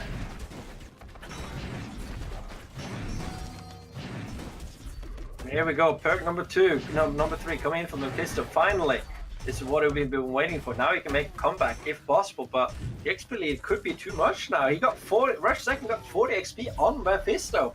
Mephisto has to finish this game now if he's going to win this match. Yeah, Mephisto needs to rotate. Give it another minute, Rush Second's got Mana Frenzy and it's all over. Yeah, like the game plan to Mephisto right now is to get as many crossbow guilds as possible. Because right now he is 1 crossbow guild ahead. So he can get number 3 now any second now if he rotates quickly enough. And that is something Rush Second will struggle with. Because right now it's only about who got the most range unit to burst down the other one, and who has the best daggerfalls, and that should go into Mephisto's favor if he can maintain this crossbow guild. But Even though he's getting all his tempo out of the crossbow guilds, unfortunately it's not a push that's going to win in the game. It's just not enough projected damage to take Rush Second down before he hits Mana Frenzy. He's only 20 experience off now. Yeah, definitely, and he needs to have the control before the Mana Frenzy hits, because it's no way about it. We know it's going to hit any minute now. Daggerfall comes on out, but What the best 15 Mephisto can do experience is away. The clock's ticking down. 4 minutes to midnight. Yeah, definitely. Here we go. The crossbow guild is going to be going down any second now. And yeah, man, Flamer can finish off the other one, and now he has 2 crossbow guilds on the bottom. Fantastic. Good position. Flame connects to face the Rush Second, but it's only 1 hit. And again, it's just getting pushed back because of that Divine Warrior on the top lane. So annoying. Yeah, but he needs to keep 1 bridge to maintain his XP so he can get into Mana Frenzy as well, but it seems that it might not be enough just because the XP is now 30 between, and Mephisto is in big trouble. Yeah, even the double crossbow guild at 1 lane just isn't providing enough. Because every time Mephisto gets on the second side of the field, he just plops down the Divine Warrior and just soaks up everything, kills everything. Yeah, Divine Warrior being a shutdown for Mephisto right now. And as Misa from Star Wars would say, you are in big doo-doo. This is not good for Mephisto. There we go, Daggerfall as well. It looks like the crossbow guild will be dying here, but it does not matter. Rush Second can just rotate to it quickly enough. Rush Second's crossbow guild is starting to stack up on the top lane. Actually, not getting too much of a push in on Mephisto, but finally he's starting to break through. The cracks in Mephisto's defense are starting to show. Warrior starts smacking on that crossbow guild. It looks like this is going to be the end of Mephisto, unfortunately. This Rush Second just taking that early advantage and running the country mile with it. Mephisto giving up. Mephisto stops playing cards. It's over. Rush Second goes 1 up. It's the swag King Puff against Rush Second Setsu. I always see the Divine Warrior. Rush really likes the Divine Warrior. Able to soak up so much damage, and just going to place down a Curse Bearer to face off 2 Storm Spear Throwers. It will contest the bridge and win it, but again, this is 3 mana to fight against 2 mana maybe. So yeah, bridge is going even, but Mephisto's actually get a minor experience lead off the start there somehow. yeah, Maybe it's he from he me. took the bridges first. and held the bridges. New bridge, top bridge was neutral, the bottom bridge went into Mephisto's favor, so... Ah, okay. That makes more sense. Yeah. The Flame Imps answer those Legionnaires. Unfortunate. Showing why that card's not really played that much. Oh, the Shock Rock though. Wait, what? Shock Rock connected way too late. The Fireball was all in the air. The Fireball wasn't even launched from its hands, it felt like. It still just went forward. It was in the air just when the Shock Rock connected. That's just how annoying Flame Imp is to deal with. A Beam of Doom, it doesn't even kill the entire Drone Walker. Drone Walker gonna get some hits off, and that's gonna be enough. It's gonna take the bridge back. There's gonna be a Setsu jump though, but it's annoying he has to commit that to get rid of it. Oh, bridge swap at the last moment! Forces out a Curse Bearer to get rid of it. Yeah, this guy. Whew. Mephisto. Oh, there's a Banner Man to stop a Fireball and Plasma, which wouldn't even been value anyways. Yeah, and here we go. Rush second is down to 2,000 health. Both of them getting flashy with their opening plays. Yeah, definitely. It's been some great plays already in this matchup. And here we go. King Puff throwing cheese at minions. And constantly winning the fight. The wall is doing a good job. The wall is placed a little bit too far ahead. So because low range to King Puff, it's not going to do too much.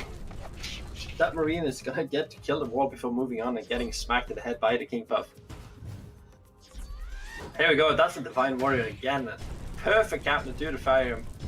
But it's going to be a bridge swap though. He's going to like give Rush second both bridges for just a second, but he's going to force out a Dragon Roll to answer this flame instead. Just the strength of these bridge swaps from Mephisto, it's forcing answers. Forces more mana to be expended to answer cards that should be dead. Yeah, definitely. And here we go. Fireball coming down. There's the Bannerman, but it doesn't protect the Setsu enough. No, there was too many targets there. Here we go. The victory goes to Rush second half. And he's going to have a nice push. And the whole squad of Legionnaires up there with the Bannerman and the Plasma Marines behind it is waiting for Mephisto to play anything. He has that dagger full ready. He's going to use it to... He's going to beam, and it is going to connect on the Flame Imp, just barely. Just barely, but that's all he needs. But, unfortunately, it does get the beam doing damage on the face, but it doesn't really keep his push alive at all. Ultimately, the Flame Imp did still get that hit off, which is the value Mephisto needs. And Rush second taking some damage from this round of 3 hits in. Yeah, we see that Rush second is in XP. Oh, another good bridge swap from Mephisto! Yeah, he's constantly keep on doing it. Now the Musketeer is going to be connecting, but the Shock Rock comes out to prevent the damage. That's going to be it for that Musketeer adventure. You know what I'd like to see? I'd like to see Rush second mind game Mephisto. Next time, just put Setsu on the other bridge and wait for Mephisto to bridge swap. Wouldn't that be amazing? Oh, I really want to see that now. I hope it happens this game. That'd be a great example of Rush second adapting. Also, that's a Rampage Flame going to take out that warrior from full health. Just in case you weren't sure how powerful that thing is. The answer is very. Yeah, Mephisto not having that second perk is getting some proper value. Here we go. Is he going to bridge swap? No. No, he's not going to bridge swap. There's nothing on the bridges. But he really wants to swap. Yeah. Here we go. It's a Rampage Rammer though. And Rush doesn't really have any good answers in hand to deal with that. He's going to be taking this damage again. There's a fireball to deal with that dragon. Well, Rush second out to 564 health though. There's a nice bridge swap, getting that top bridge, but forces them to counter with some Legionnaires. But another Rampage Flame in! Memphis has been getting so lucky with these King Puff rolls.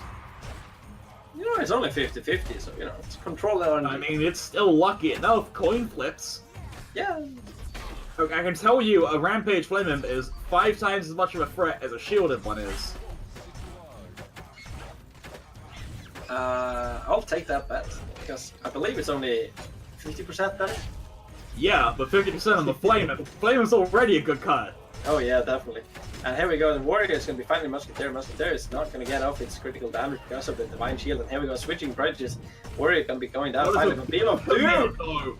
Only kills half Legionnaires, but kills the Drone Walker behind it. And another Rampage Flame Imp! That's 3 in a row. Getting a lot of Rampage. Winning all of these coin flips today.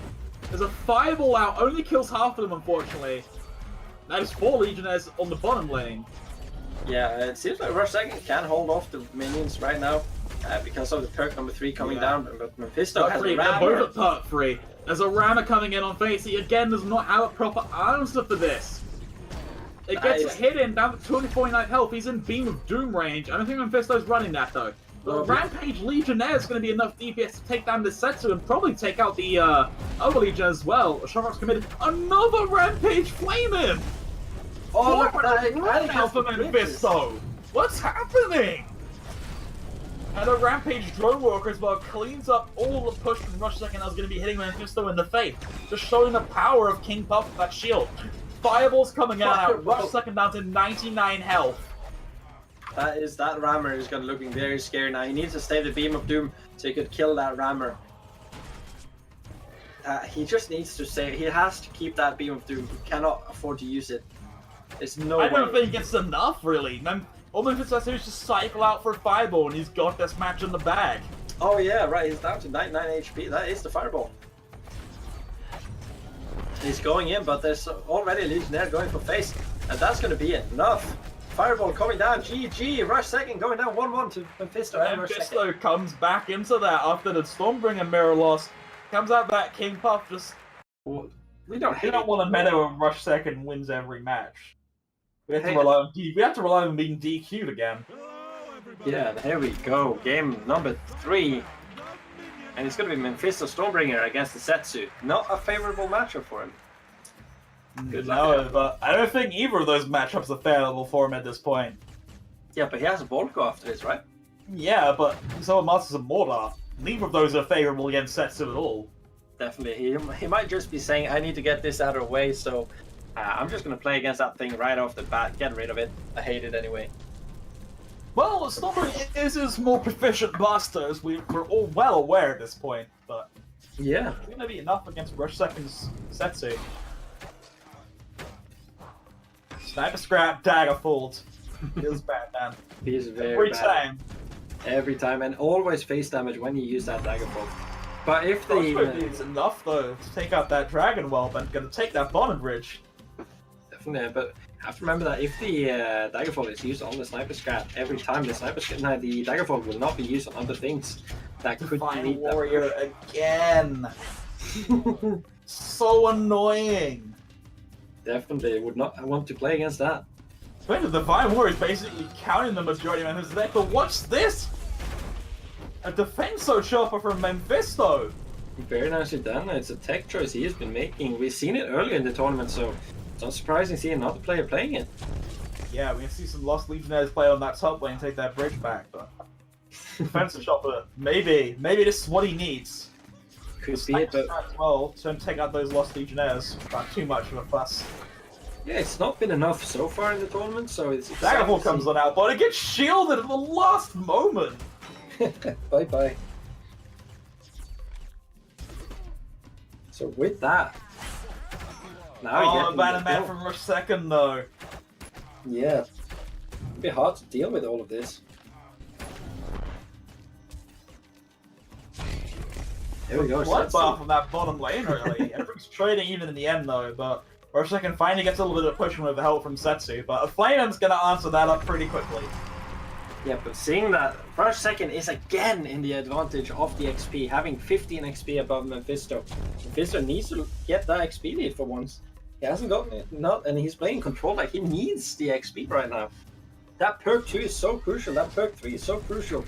That's where he wants to be. He does not want to go in a aggressive matchup against the Setsu. Rush Second just gonna peel him off. Yep, the Divine Warrior once again.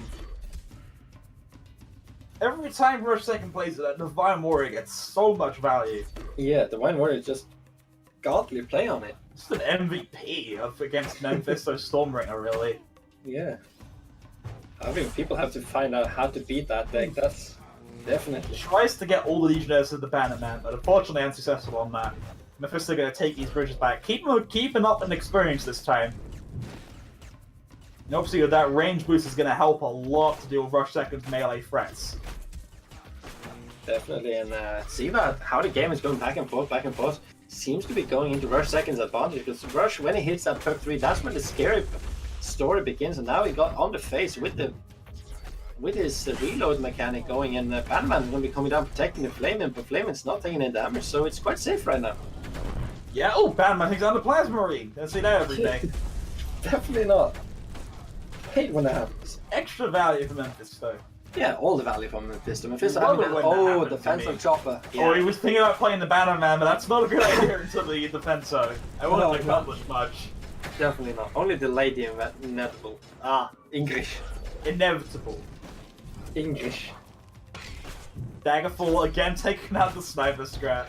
Yeah, but every time the sniper dies, it does 85 damage to Mephisto's face. 80. So 80, yeah, 80.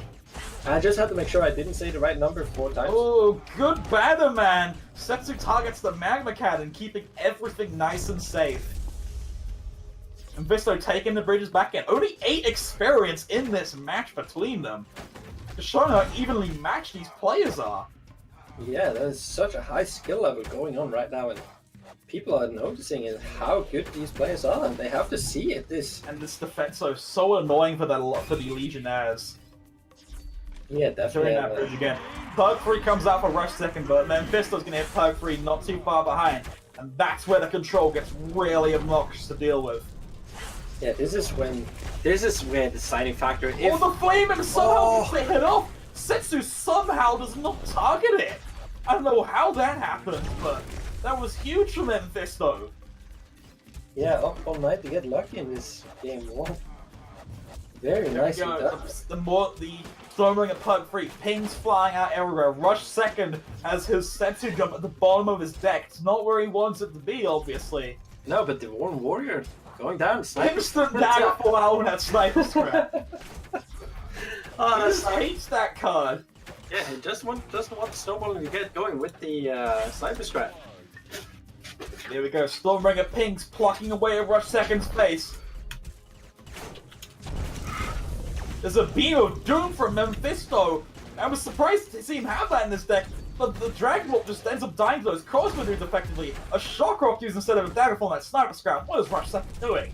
But Here we go. Rush Second is taking the poke damage. Reload in though, dies to the Stormbringer pings. Yeah, And and again, the Defenso Chopper on the top lane. yeah, it feels really bad. And here we go. Magma Turn's gonna be coming down. Oh, Daggerfall finally comes out, blocked by the Bannerman. Mephisto fully anticipating that. And this is looking pretty dangerous for Rush Second. Mephisto's taking the experience advantage. Floats mana for a bit there, that could cost him. The Flamin once again with the range boost on the bottom lane, the Stormbringer pings to back it up. Setsu being stuck on a Defenso Chopper, has to reload now. Flamin's gonna connect? No, it's not. The Vine Warrior soaks it up at the last second. yeah, seeing that Beam of Doom needs to be utilized more because Mephisto is gonna hit a point now that just gonna Floats be too mana, much. floats 2 mana. This is significant. The Magna Cannon takes Setsu down in the end. There's Oh, a Beam of Doom on Rush Second's face. And there's a Defenso Chopper. It's plucking away at Rush Second's health. 55 health. Mephisto could be taking this game. 5 health. Defenso Chopper lethal. GG. When was the last time you've seen that? Just the tournament, all the players we've seen today. Even the dwarves have been playing at this tournament today. It's been great. And here we go, Mephisto on his Mordor against Rush Second's Molko. Lost lead and there's perfect counter to the scrap pack. Yep, it is. People were calling this when the first came out. I didn't see much of the point of it, but they just said it's the ultimate bridge control card. I guess it is. Oh! Look at that! But the Welt does not take the bridge, so why? I don't know. Maybe he has a big hand that's just going to be awkward. It does push a little bit of damage on Rush Second's face.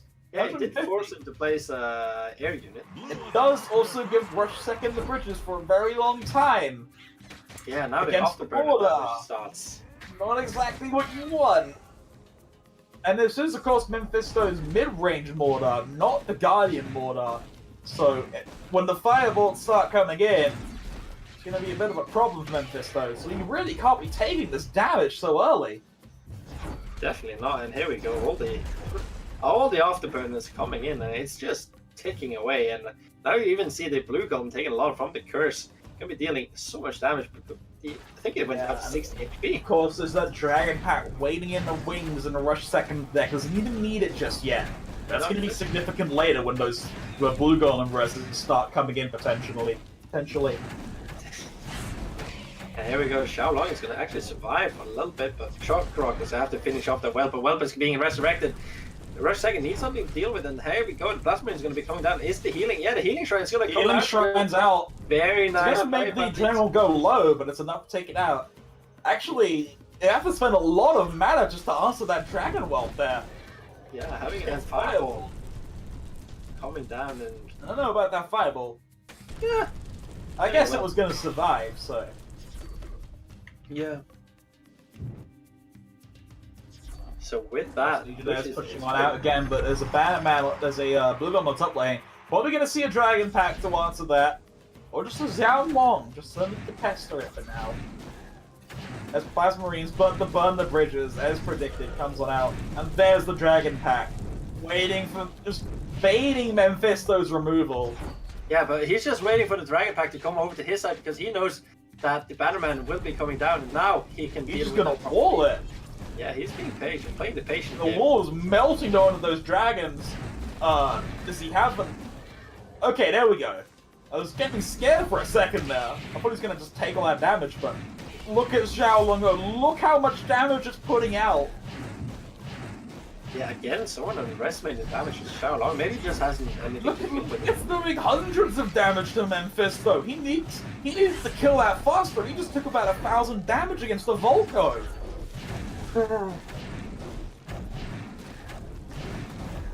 Rush Second crying at that Healing Shrine, but...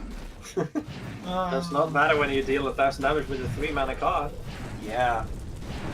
And here we go, Bannerman is There's not a in fight range. where Bannerman is not out this time. It's not in his cycle because of how long he waited to play it last time. That was a big pickup for Mephisto. And here we go, Xiaolong again coming on Xiao base. Long again, just frenzied and rampage on Mephisto's side of the field. There's a beam of doom to kill 2 Flame Imps consecutively.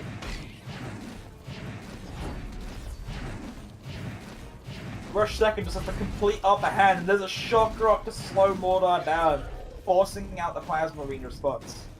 Yeah, Rush Second is definitely in the driver's seat right now. And here we go, Burn the Bridge is going to finish off the Marines, letting Xiaolong live until the Marine that got rest is going to kill it. Red Marine just enough. Mephisto just hasn't been getting the resurrects he needs this match.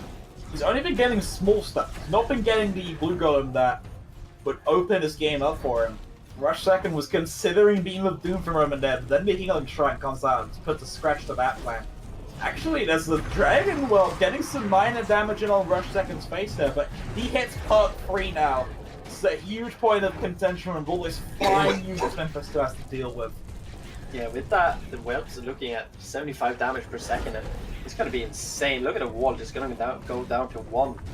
Look, 1 Whelp is doing more damage to the wall. 225 damage per second on that Dragon Pack. I'd be pretty scared. Yeah, that needs to get that Fireball going, but Marine's just not doing enough. The Blue Golem starts tanking stuff up, but look how fast it melts just the 2 Dragon Whelps. It's dead! So dead, and now he's gonna go face. All this air units, Mephisto just can't keep up with it. He goes down to 224. There's gonna be the Beam of Doom. That's gonna be the game. Tying the sets 2-all. Game number 5. Yeah, number 5. This is game 5. This is the one that's gonna decide the winners finals. It's Sexy versus Mortar. Whew. And we see another Divine Warrior. Rush Second is loving this card this tournament. Yeah, It's winning him so many games and getting so many trades. the unsung hero of this tournament. No, I I think, think I think we've sung its names quite a few times since I pointed it out before. Yeah, but not before this matchup. No, I think I've called out a Divine Warrior before. But not to the extent we have with the other cards. Like, oh, he's not gonna beam. Oh, the beam is There is a beam actually. very Mephisto aggressive. again, just kind of lacking an anti-yet. The same problem he had last match. He's just gonna take the damage. The Drone Walker or something would be nice. Yeah. Even a Scrap Pack No, Pack's not outside, yeah. propeller scrats, sorry. A pack of scrats flying in the air, that's what I'm trying to say. Like those. Speaking of propellers, Bridge instantly goes back to rush second. Shockrock tries to come out, but there's a banner man. He has to commit a fireball. That hurts. And Yeah, it's gonna now be a it's dragon dragon pack instantly afterwards. As well as a Shockrock on that tombstone, stopping him getting that blue golem res.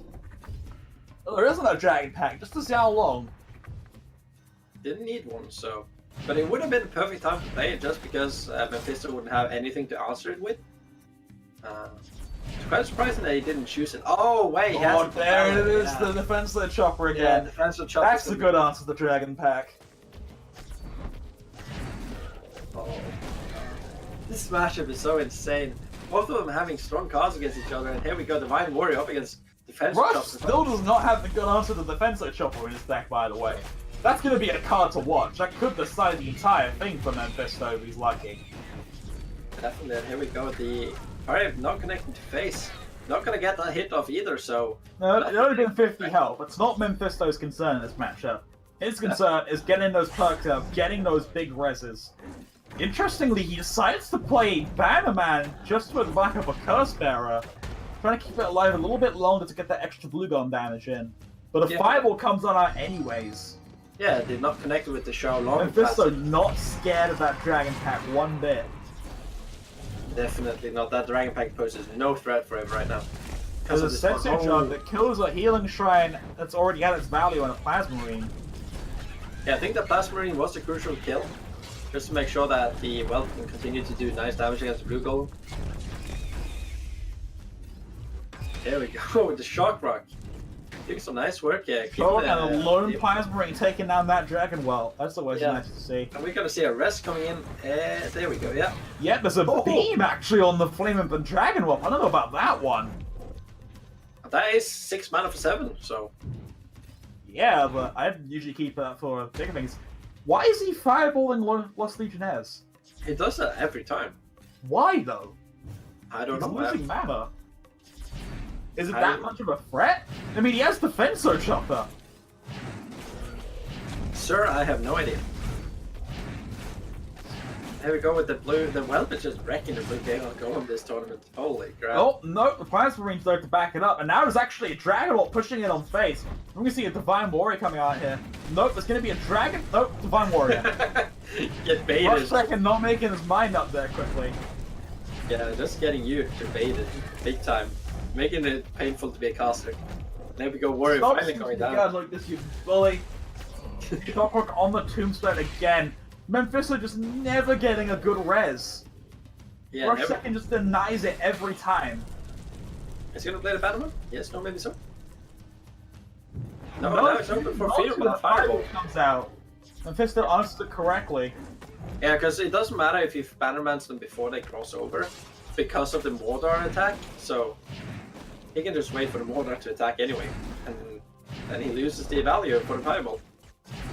No, the Fireball makes value anyway, so Bannerman is not any point in playing it until... Blue Golem getting surrounded by stuff, not going to get any value. No, and here we go, Flame is going to be going down. There's a defensive shot pushing onto Rush Second's face though. Actually, he doesn't have any answers to that. He's going to get a little bit of annoying damage in here while he pushes onto the Mephisto's side. The Mephisto's going to start ramping up with no stuns to stop him either. As the Outlaw is deployed to try and take care of that Defenso Chopper. Oh, but it's Park free for Rush second now. There's a Beam of Doom on Mephisto's face. The Blue Gun takes Setsu down though. But he's down to just 500 health. Anything now and a Beam of Doom is going to kill him. He has to end this game quickly, and I don't think Mordor's capable of that. Definitely not this Mordor, though. Oh, 2 Frenzied Dragon Whelps. That's actually a bit of a nuisance. Yeah, it's 75 DPS. There's going to be a Dragon Pack coming on out. A Shockrock and a Fireball, but the Bannerman soaks up that Fireball. That's crucial for Rush Second. Finally gets that value out of it he needed this entire game. Yeah, there we go. Is it going to be a... Yeah, it's going to be a jump on face. Yep, Setsu Jump's going to jump face, and going to be a Beam of Doom to back her up, and that's going to be the kill. Yeah, oh, wall incorrectly placed, unfortunately. He does not get the wall placement. And Rush Second's going to take the set 3-2. Very convincing victory against the Mephisto. You can see clearly that Mephisto was having some tired plays in the end. Fireballing Lost Legionnaires, losing mana, but Rush Second constantly maintaining a high endurance in this tournament. Very well played. So with that, they should have the decks ready. Let's see. Let's find box. All right. Oh, they're already in the game. That's Oh, they're already in the game. Oh, yeah. Okay. We'll be starting this a little bit late then. Yeah, Bloodim's already. I'm only 5 seconds late. So we see some Bloodim's coming out from Darien. What a surprise! Yeah. What? Who would have thought that would actually be a thing? I'm shocked by you, Darien. I'm shocked. And here we go. Oh, that's a succubus coming out, and that is actually an exciting card to see. Yeah, we haven't seen the succubus. I think we've only seen the succubus. Oh, wait, I think he's the only person to run succubus in this entire tournament. Yeah, actually, It's interesting because I think that's quite a powerful card. Definitely a powerful card, but very easy to deal with. It loses against things like Cleavers, and Cleavers is always somewhere. Costs more mana. Cleaver costs more mana. There's a Daggerfall out, but the Xiao Long frenzied a rampage with the shield. Tyrion takes quite a lot of damage there in the end. Yeah, but it's 1 mana, kill 1 5 mana, and not taking in damage. Basically. Oh, well, this Scrat's gonna deal with those blood. It's kind of what Tyrion wants, actually. Yeah. It's gonna be some nice controlled damage. They're in a very nice spot with his control damage, and he is only missing 600 damage until. And he's keeping that experience advantage that he's so infamous for having off this push. There's the first Guardian, though. The Tombstone is active. Let's see if Darren's got any stuns to answer that when that Guardian starts to fall. Gets value off that mana puff at the last second. Very There's a important. Shockrock. Shockrock played early, I'd have to add. Perhaps too early. Maybe he was trying to cycle? No idea. Oh, he's gonna dagger forward, just to be sure. Does not want any kind of resurrection. Oh, and shenanigans going on. I just realized the Red Golem's active already, pushing on the top lane with the Shockrock forced out to deal with that heal puff. Darien dropping very low though, precariously low. And a 654. Hoping he can manage it. But there's a full health Red Golem marching on Bux's face right now. They'll attempt to kite it with these scraps, but Plasma Marine's backing up that Red Golem. And he's got to come up with something quick, because this Red Golem's going to start hurting. Yeah, 12 that Red hits, Golem. all it needs to end this game. It's going to be a Drone Walker. He's crying. That's not going to give him any about mercy. 5 hits now already, and Guardian finally drops. Yeah, Guardian's going to Darien down to 254 health though. It seems a Cleaver connected to his face almost dies there. Darker's going to come down. Is the Red Golem actually going to get it one more hit in? He's going to get a second. 2 hits in. I'm going to see a third. No, not a third. Buck's halfway through, but Buck's down to 1,000 health. He's got to play that Shockrock immediately to get rid of that heal buff. Can't let Darien get any value out of it.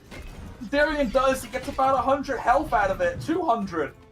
Yeah, that is This is very important crucial. health to work with. But of Darien- course, there's a big push coming in on Darien's face now. He has to defend himself from this somehow. Plays the Plasma Wings behind to counter it. He's gonna take damage though from the Wally Scrat. Oh. Down to 300 health, the Warrior pushes that Succubus back through sheer force. Down to 164. Shockrock drops the Succubus. The Wally Scrat is surviving on 14 health! And they the would Guardian run on Box's face! It's tanking up all of that damage! There's a Shockrock available just in case. The Diapole coming on out. Box is... What? What? How did that Red Golem retarget? It just retargeted! But there's 2 Guardians on the field now. Darien now should have 14 health! Oh, Shockrock! There's a Shockrock to finish the game! GG. Wow! Darien actually getting defeated with his best deck. It's the good old Palace-style push with the Whirly Scrat and the Succubus was enough to finish him off. We Yeah, see Darien- Boxers switching to the Radbo this Warrior. time. Wait, what? Demon Warrior Redbow? That's a thing. It's called Good Sunji with Daka. I guess. Interesting choice of cards though, Flaming. Yeah, that's all we can say right now. Interesting.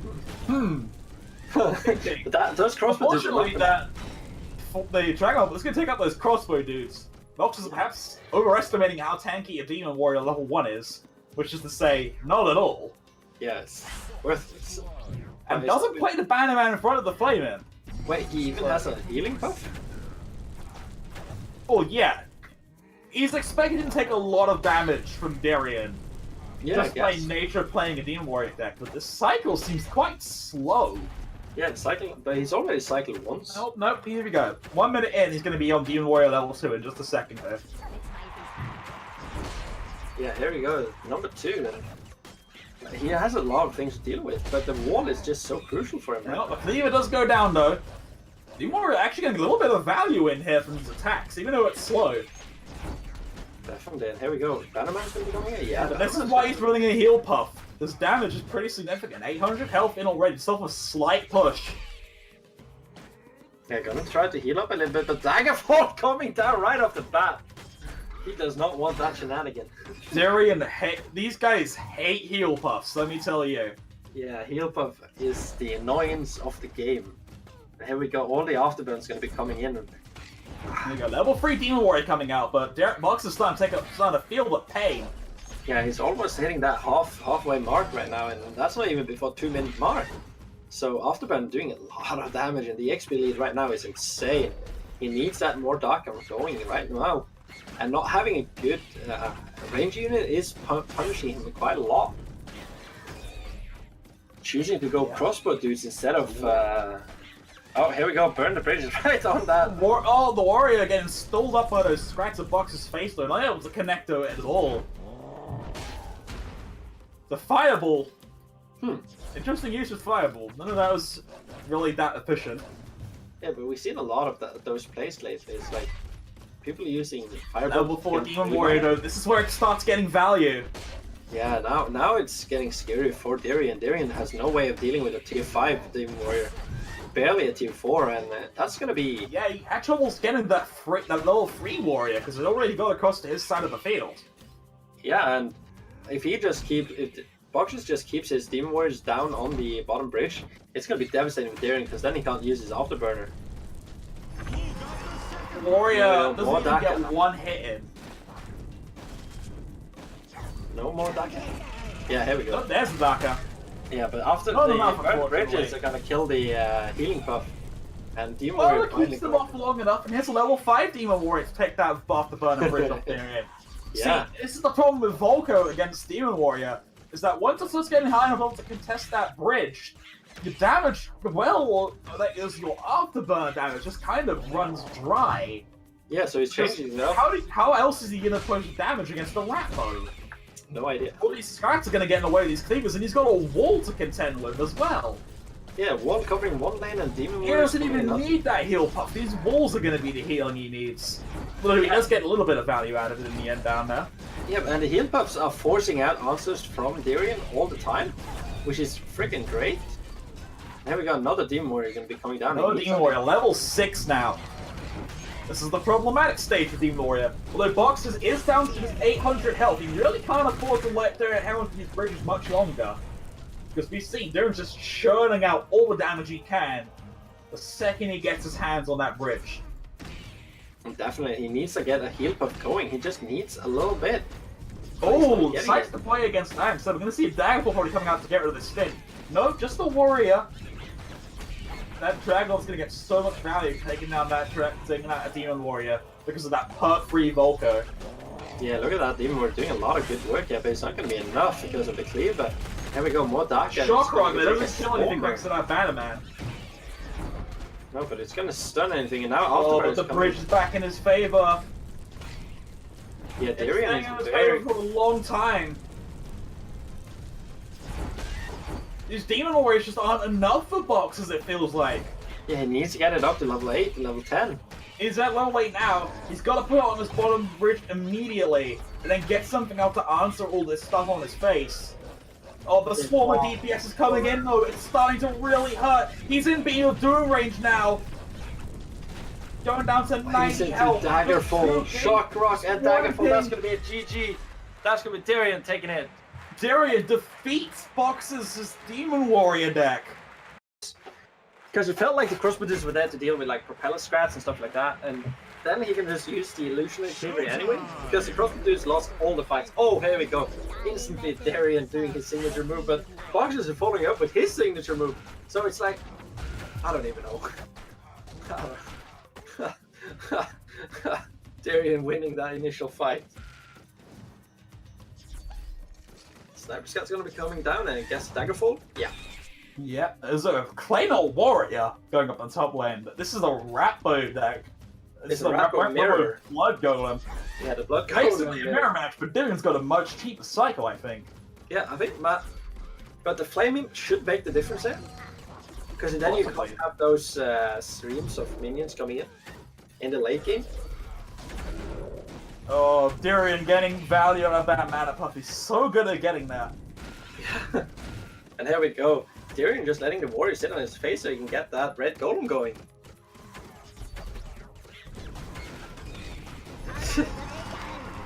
It's just They just very simple back and forth. They're just beating. Oh, here we go, red golem. Darian not quite yet. It's only a minute into the game though. Box is letting himself get punched like a sandbag. Definitely. Here we go. Sniper Scout coming out to contest that warrior. Being placed in a quite off position and gonna be answered by the Daggerfall right off the bat, but no the one warrior. Oh, 200 damage to face. There we go. Yeah, but why? Plays the blood imps. He wants his red golem out now. Yeah, and here we go. And the whelp is sitting on the face, doing a lot of damage to the red golem. Here we go. Shock rock. It's not going to be enough to kill the We're flame. going to see a red golem drop by Darian here to contest Boxes. At least I hope so, or he's going to start taking a lot of damage here. He needs to play something soon. He's got a red golem and a flame imp on his face now. But Darian, you've got to answer this. Okay, there we go. Down to 700 health, precarious position to be in. Blood imps to take the break, I guess? No, they don't take the bridge. Well, they do actually. Yeah, they do take the bridge, so it's... it's alright. Mana pump to take the bridge back for Darian. Oh, here we go, red golem. Boxer's taking some more damage again. He's actually dropping quite low all of a sudden. Yeah, Boxer's just taking the damage, Darian. even though he doesn't need to. Darian using his dagger, but it's not really high value one. Oh, here we go, a healing pump's gonna be coming up. Is the Daggerfall? Yeah, Daggerfall coming down to answer that, and now the Sniper Scout is having a shield, and it doesn't get to kill the whelp. And the red golem again is pushing in on the face. And there's nothing really answering it. But the same can be said for Boxers. He's actually in a lot of trouble right now. The Dagger's gonna come out for him though, and it's gonna deal a lot of damage to the red golem. But it starts smashing him in the face. It only needs 2 more hits to get in. 1 more hit in. One more. Boxer goes down. There's like 10 health left. FDM, what are you doing? Well, that was a really quick crash. It was like this game back over in about 10 seconds then. Or maybe it just crashed and took a while to end. Okay, so, take 2. Boxer's coming out swinging this time, getting those bridges back. Yeah, he is having non-shenanigans. He just plays out the Marines and says, these bridges are mad. Oh, Cleaver's going to be coming down. That's a real Cleaver, That's right? gotta be a real Cleaver. At this Or it man. could have been a mine. Or he's just deciding to float 4 mana for the hell of it. Who knows? No, it's a real Cleaver. There's a shock rock out. Doesn't want any of that business. Once that Legionnaire take down the warrior. Yeah, those Lost Legionnaires are doing quite a good work and claiming the bridges and getting into phase, doing a little bit of damage there, but They've been Darian's surprisingly good this tournament. Yeah. People being uncertain. But it's good enough. Oh, the Cleaver getting through and... No! There's Musketeer. Musketeer gonna die to the shock rock, but Whelp is gonna finish it off that Cleaver. Cleaver's not gonna get to do that 300 damage. There we go. And the bridges flip to Darian. Again. It's a nice calm start so far. Nothing like the madness we had last game. I can appreciate that. Yeah, hard to comment on the madness. Okay, Setsu's gonna be jumping top bridge. Cleaver? No, he's actually just bouncing. Well. Carrying There's cast. a beam of doom actually committed there. Yeah, and here we go. Cleaver's gonna be hitting Interesting that that a Cleaver gets stopped by a warrior. How annoying it is that it lives at that little health. What is it? 325 HP on the warrior? 350. 350. Alright, so it survives with 50 HP. Yeah, it was exactly enough to die of 2 shots that stint. So here we go. There's a shock rock out to get rid of that musketeer, but the Dragon Orb's gonna finish the job for it anyways. Yeah, and here we go. Setsu's going to be sent back to base in a moment too, as well. Yeah, Darian's got a big experience advantage, obviously, on boxes, and the Setsu is pretty much determined entirely by who hits perk 3 first. Definitely, and here we go now. The top bridge it does belong to Boxes. Boxes is in a nice not in a nice HP lead, but it feels like he's controlling the flow of the battle at the moment, even though he's not controlling the XP. Okay, here we go. Lost Legionnaires claiming both bridges. Flame Imp not contesting both bridges, but hey, it's doing a nice work here. And here we go. That's going to be a...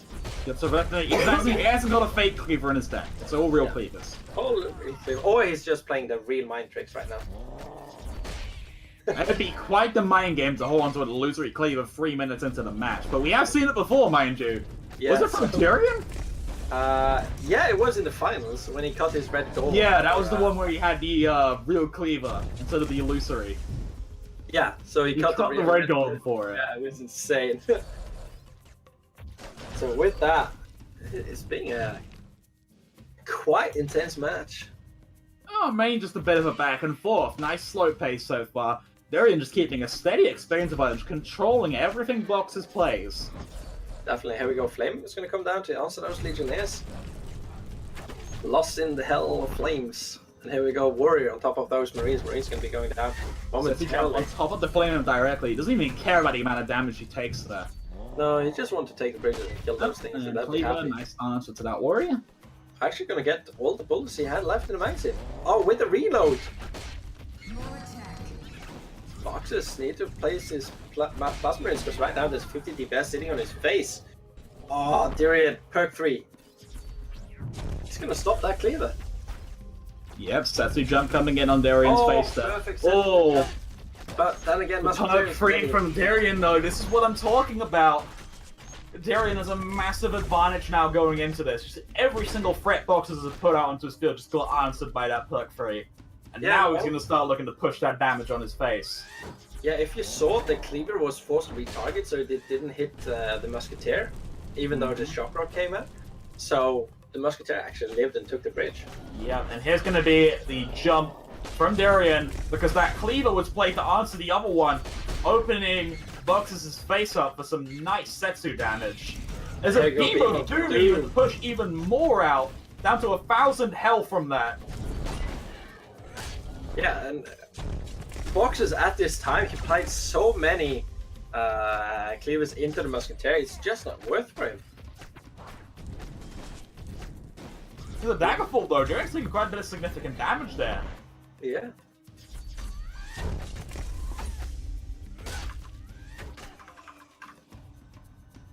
See, here we go. Swarm is on top of the Marine, very nicely done. And this game just going back and forth, but right now Darian is such an advantage right now because he had perk 3 for so long. Yep, and it's going to be that coming on out. Beam of Doom dropped by Darian.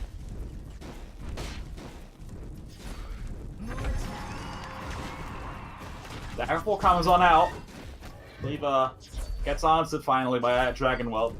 Boxes did well to hold on, but look at that experience advantage. If he doesn't end this game on, like, this next push, Darian could be taking this set 3-1. There's a shock rock. He's going to start chaining those stuns out now. A Setsu jump from Darian. Where's it going to drop, though? It drops on Box's face. He's confident that he can race Darian here.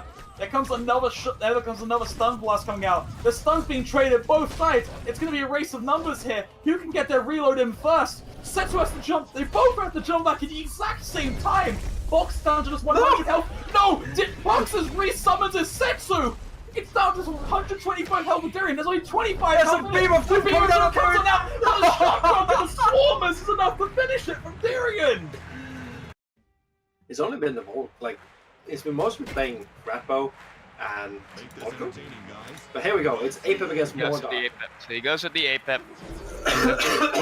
And he Oh, Yeah, so yeah, it's just the red. It's just a red golem on APEP. That's yeah, right. it's a blood Played it earlier. golem. It's a You blood played this golem. earlier. Yeah, we've been calling it blood golem. Yeah. Blood golem, red golem. I just call No, it the it's a- golem that's really. It's That's what she said. But with that, moving along in the tournament, we see the Guardian is ready to come out, but the Whelp is going to be coming answering that little puff coming. Warrior is going to be tanking for the stint, and Daggerfall is going to answer the stint. A shock rock. Ooh, just hits on the last there, but there's now a. But that APEP is Angry. ripped up. So and the dragon, so not that much damage being dealt. No, but you see that the skeleton's now going to sit on face when it respawns, and that's Disruptor Oh, Puff. disruptor puffs from APEP. That could actually become big because Mephisto does have a heavy-ish deck. Yeah, it does have a heavy rotation with Beam of Doom and Guardian and stuff like that, and it's in the long run it's gonna hurt him. But right now, I think it's okay to have the Disruptor Puffs. Of course, getting a 4-mana heavier hand is quite devastating and could ruin things for him. Yeah, But it could. Darien has no way of protecting them properly, so Not really the deck that he does have a way to protect them properly. It's just it's not activated yet. It's called hiding them behind the red golem. oh yeah, definitely. And here we go, Heal Puff's gonna be coming down far behind. And, Very far. This is something that Dirian tends to do when his hand is very awkward, simply because he doesn't know exactly what he can actually do, and he needs to cycle out the puffs from his hand. Yeah, here we go. Oh no, that's a Xiaolong being a steroids on top of Darian's Yeah, face. this- Darian's taking a lot of damage. Here's the issue. Red golem. It's activated now. It's Yes. under 2 minutes. Yeah, it's activated right now, but considering that Darian has not been able to save up a lot of mana, and oh, the Disruptor Puffs actually didn't work. Oh, Mephisto chooses to actually kill the Kill Puff. Interesting choice by Mephisto over here. Yeah, making sure that Red Golem stays in a good spot, and Darian has a healthy lead right now with the the Red Golem on the face, on the field. It's been a long day. It has been a long day. Your day has barely started. Technically, yes. Technically is. There we go. Daggerfall's gonna be answering that little Whelp, and Reboomer coming down. That's gonna do some damage, but the Shock Rock makes sure it doesn't do any damage. And Scrat's gonna be coming down with the Xiaolong support, and Warrior's gonna be answering the Undying Skeleton. It just revives with the Stint support, and Red Golem is just walking slowly towards the wall. Because Rocketellum with it. And this is what I was kind of concerned with. Did Mephisto really have an answer for it already? The mana acceleration is just not fast enough at this point where he can actually do something about it. And now here comes the second Red Golem. The first Red Golem is not even dead. 400 damage. 400 damage of face with the Red Golem. Red Golem healing with things costing over 9 mana. And that is not good for Mephisto. And Brahma should be coming out, and Red Golem's trying to go towards it, but it's not gonna happen. The dragon gets respawned though. That's pretty good for Mephisto. He's gonna slowly answer the Red Golem with that 50 attack damage per hit. Yeah, 50 DPS. Yeah. You know, is it 50 DPS or is it Yeah, faster? no, it's 50 DPS. It's 50 Alright, attack 50. damage, and it attacks every second. Alright, so 50 DPS. So. Yeah, very nicely. And when you get it in range, it's 75, so it's so good. And yeah, the best. there we go. As we can statistically say, Dragon is one of the hardest cards to actually deal with. It's a 3 mana flying unit that actually has 100 HP, so it survives Daggerfall. Yeah, just buff Daggerfall up to 100 damage, and then we'd be happy. Oh, that's a ghost! Ghost! You got a But, ghost! it's on an Undying Skeleton that's already died, so Yeah. it's not essentially the best thing he could have gotten into this matchup, but definitely is gonna help into Mephisto's, especially since Mephisto wants to push. But he is at 517. If Mephisto can just get to these Disruptor Puffs at least one time, Xiaolong is. Oh, look at this Xiaolong damage though, Tangs. Yeah. Look how fast he's getting with the Red Golem. Yeah, the Xiaolong having an insane DPS when you get that Rampage of Frenzy going. It's just so much damage, and we've seen it over and over in tournaments that it does so much damage to face. It just sits there on the face, do tremendous 1,000 damage within a minute. It's insane. And now Daggerfall. That's key. Mephisto just killed a heal puff. That's very key for this game. Yeah, that means Dirian does not have access to it right now. Definitely, and here we go. AFF trying to do some work, but it's going too slow, and Guardian's going to come into range now and taking a lot of damage. Rammer as well, and with the Beam of Doom, the Beam of Doom can finish this. If Rammer gets a good hit, no, Yeah. it's under. He's still under. He's still over. He's still over. Yeah, but he has it in rotation because that's a heal buff coming in. He needs to deal with the heal buff now, because if the heal buff gets to start healing, it's going to be devastating. There's the dagger fall. There's the dagger fall. The healing buff is starting to work its magic, and it's taking 400, 100 health, 120, and it's finally gone, but it's too late. It's already put the Beam of Doom way out of possibility to use. And Yeah.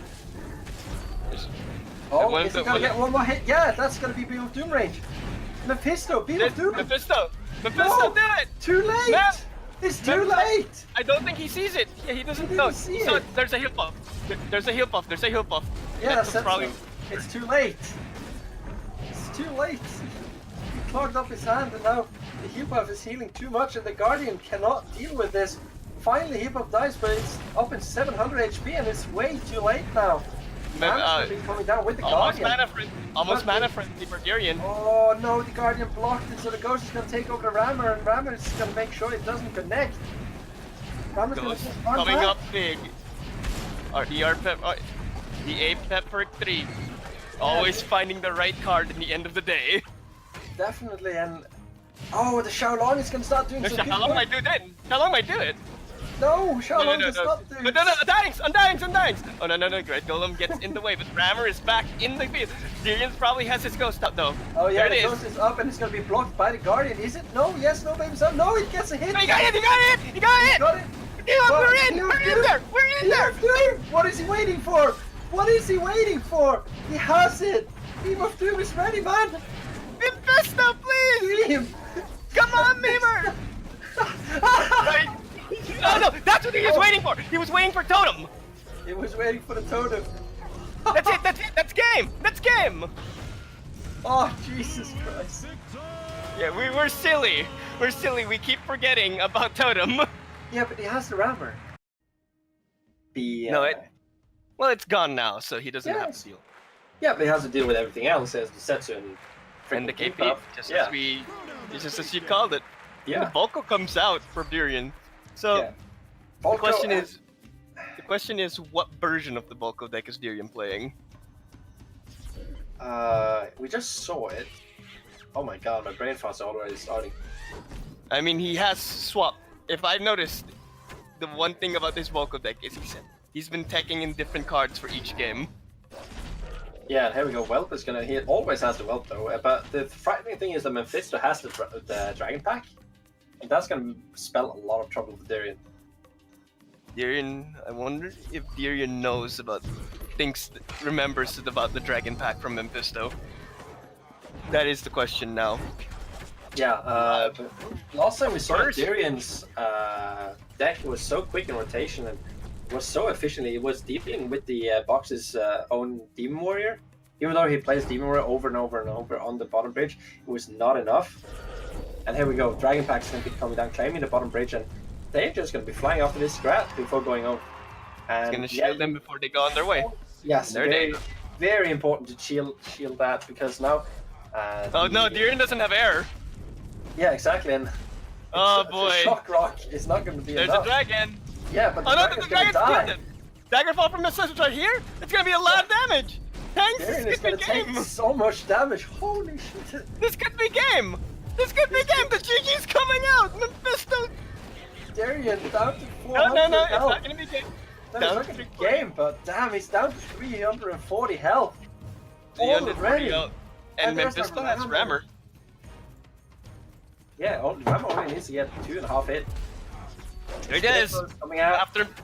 After Darian just spent a lot of mana on Mephisto's side of the GG field. is going to be coming out, and Rammer gets one hit. He's going to get the second one.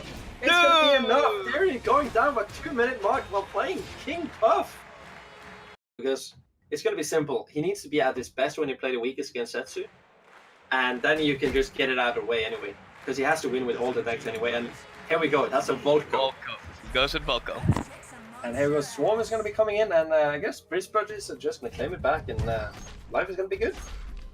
Mephisto? This is the last stand Dragon Pack deck, I believe. Huh. We're getting a lot of bridge control fight here. But the last stand is looking very nice. Not against the Volko, of course, but yeah, you know, it does. I don't think he does it. He does it just for because it's last stand at full value. Yeah, there we go. The dragon is on the bridge, and the Marine. choosing not to play Marines. Not to. Interesting decision. Maybe just wait for Shock Rock on the well. Shock Yeah, Rock here we right go. there. The Daggerfall. Daggerfall clears pretty much all of it. So last stand dealt with quickly and efficiently, but that's not what you really need to take care of, Tyrion. That's the problem. Oh, To jump a little slow there, but he's gonna let these whelps tank it before he shields them. Good. Yeah, He make gets sure all of it. all the shields, maximum amount of shields, and the rammer is going to be coming down. The whelp are going to be doing some great work. Oh, real cleaver. Yeah. Here we go. Oh no, the this rammer's in the way of the whelps actually.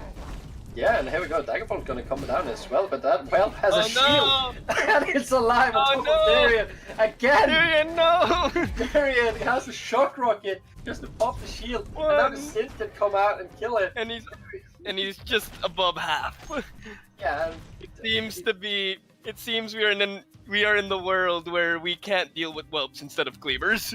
it sounds familiar. I think we've been there before. We've been here. This is a place we've been here before. Yeah, deja vu. So, because I believe it was Gamer that have been suffering some PTSD from all the well. Oh, that's a last stand. That's a full last stand in face. And That's a Tyrion's full having last trouble stand. Yeah, with the Setsu coming on top, Tyrion's taking a lot of damage, and there's two Scrats sitting on top of Mephisto's face. I think this is game. There's a rammer. He can cycle to Setsu jump. That might be game here. Why not Thanks. just use Dragon Pack? That's true. Tyrion has not been able to deal with it. And Yeah, he's dealt with it He dealt with efficiently. it. Very efficiently, but he has a rammer ready to go, and he can afford to take a lot of damage now. He doesn't care. Oh, there's a cleaver! No! He guessed right! He guessed right! He chose not to use. He could have played the Bannerman, but he chose not to. Oh my god, Bannerman is just making Cleaver's life a living hell. I don't like this. He could jump face now if he wants to and deal a lot of damage, but I think he's just gonna opt for the last stand. If I was with it there, and he does. yeah, Oh, it goes he can all just one way. game. Like, And here's the jump. Here's the jump. Is he gonna get that shock rock going right away? There we go, just waiting for one basic attack, getting it in. It's Shock rock's gonna respond as well. using Volko attack and Daggerfall to take care of those legionnaires from doing that much doing any damage. But here's Rammer. Yeah, Rammer taking just enough damage to die to Cleaver, and Here we Cleaver's go. gonna fish it off. And here we go. Tyrion. But here's the thing: the Cleaver is now hung up with Rammer. Yes, Yeah, he can't answer Setsu. that is very true. Here comes Dragon Pack, fully clearing. Yeah. Ooh. Saving the whelp 50 damage, saving 40 damage on the whelps right there. Yeah, now what is he gonna do with the Cestus? There's nothing he can do about it. And GG. he holds up the GG sign, and it's a quick 3-0. Mephisto finds his way at the grand finals. Mephisto, very strong performance right there, and gonna be facing against Rush second. Masters, get ready. Yeah, and here we go, Setsu against Mordar, and this is looking very exciting. Let's duel. It's the same matchup as as the last game of the last series time these guys fought all. And here we go, you see that Divine Warrior, it's such a scary card, it holds up, and Rush has been winning games on that card. The card has just been the unsung hero until we became Starstruck heroes of that card. Holy heat. Actually, I want to talk about a card that's been a very big factor this tourney, and that's Xiaolong. Yeah, definitely Xiaolong has been big. It's been huge. It's Yeah, just but- being this solid flying 3-mana minion. Yeah, but we saw that last tournament as well in the Invitational, so it wasn't really a surprise seeing Wasn't a sur- Xiaolong. It was Yeah, a surprise last tournament, because so many people felt that Xiaolong no longer was good. But the fact is that Xiaolong has just become better. Beam for Uh, one. Rush wanted a beam there just for the face damage, I guess, and get rid of that dragon. You know, delaying everything, letting the DPS of Warrior just do a lot more. He just doesn't want to drag out the game. And he want to drag out this game. He wants to end Mephisto right here, pretty much. Yeah, the Guardian comes out. Guardian comes out. This is he replaced the blue golem with the Guardian, I believe. So the Guardian actually does save quite a bit. It saves like 500 damage from Rush's initial push. Yeah, plus, I believe. And here we go, Reboomer is gonna start doing some value here. Lost Legionnaire getting blown up, and Rammus is Rammer. Again? Here comes Dragon Pack. The Dragon Pack does not need to fear that Daggerfall right now, and I think he just should shield right here. Nope. Uses Rush not to. Rush is gonna wait. Alright. Good, Oh, he doesn't actually. Oh Yeah, no, he saw the Undying Skeleton, so he knew he had time. Oh, he gets beamed away though. So now that the Bannerman's just probably gonna stay in Rush's hand, so he gets that Dragon Pact again. Yeah, most probably. And looking now, he can just play so aggressively if he chooses to. And that's just what he plans to do. As you can see, he does have the EXP lead on Mephisto right now. Yeah, and he has Beam of Doom and Setsu on hand, so he is ready to do a reload on the face. And he does. He also has both bridges, so this is Rush's game to lose right now. Definitely. Just to get Rush. another boomer. But also Beam coming out. He allows to. Oh! This to happen. Okay. So he gets both the Guardian and the Shalong, which is the majority of his push, Mephisto's push. So the beam pretty much delaying this game, and making. Ooh, beam misses one of the dragons. That could mean a lot. Especially because it's Mordar. Yeah. The wall comes in the way. So it's, with Rush making the conscious decision to jump at the tombstone rather at the face. So Rush is not sure he can actually finish the game quite yet. No, he's just waiting for that one push, and then he can go all in. He doesn't want to go all in before he knows he can do a lot more extra damage. Just want to be patient. But through the sheer patience of this game, Rush is now under Mephisto in HP. Yeah, that is true. And now it's the other way around. Yeah, but the XP lead is insane. And now he has perk 3. We got Guardian is set up, but Divine Warrior pretty much stops this entire Guardian push. There's the beam from Rush. Ooh, he gets another Guardian though. So and it's gonna be another Guardian after that. Question is, He what needs does to he want? shock rocket. Oh look, the Guardian is gonna tank for the Tombstone, and it's gonna get rezzed. Good shot. Oh no! Good shot crack by good shot crack by Rush. Rush, yeah. To stop the res of the Guardian, which is very important. So Mephisto did not get a full HP Guardian to work with. He's gonna jump on top of that Xiaolong and being sent right back to base because of the. Oh my god! Oh, Reaper's gonna Guardian! Make him sad. He could choose to Beam of Doom those statues right now. Oh, he's gonna yeah. He's gonna be in the tombstone to try to get the face damage. He's trying to set Mephisto up for a big set to jump, but Guardian's gonna get face. Guardian, Reboomer, Rammer, and Xiaolong are at the face. Here comes Dragon Pack though. Beam! Beam of Doom. This could be enough. Rush is really low.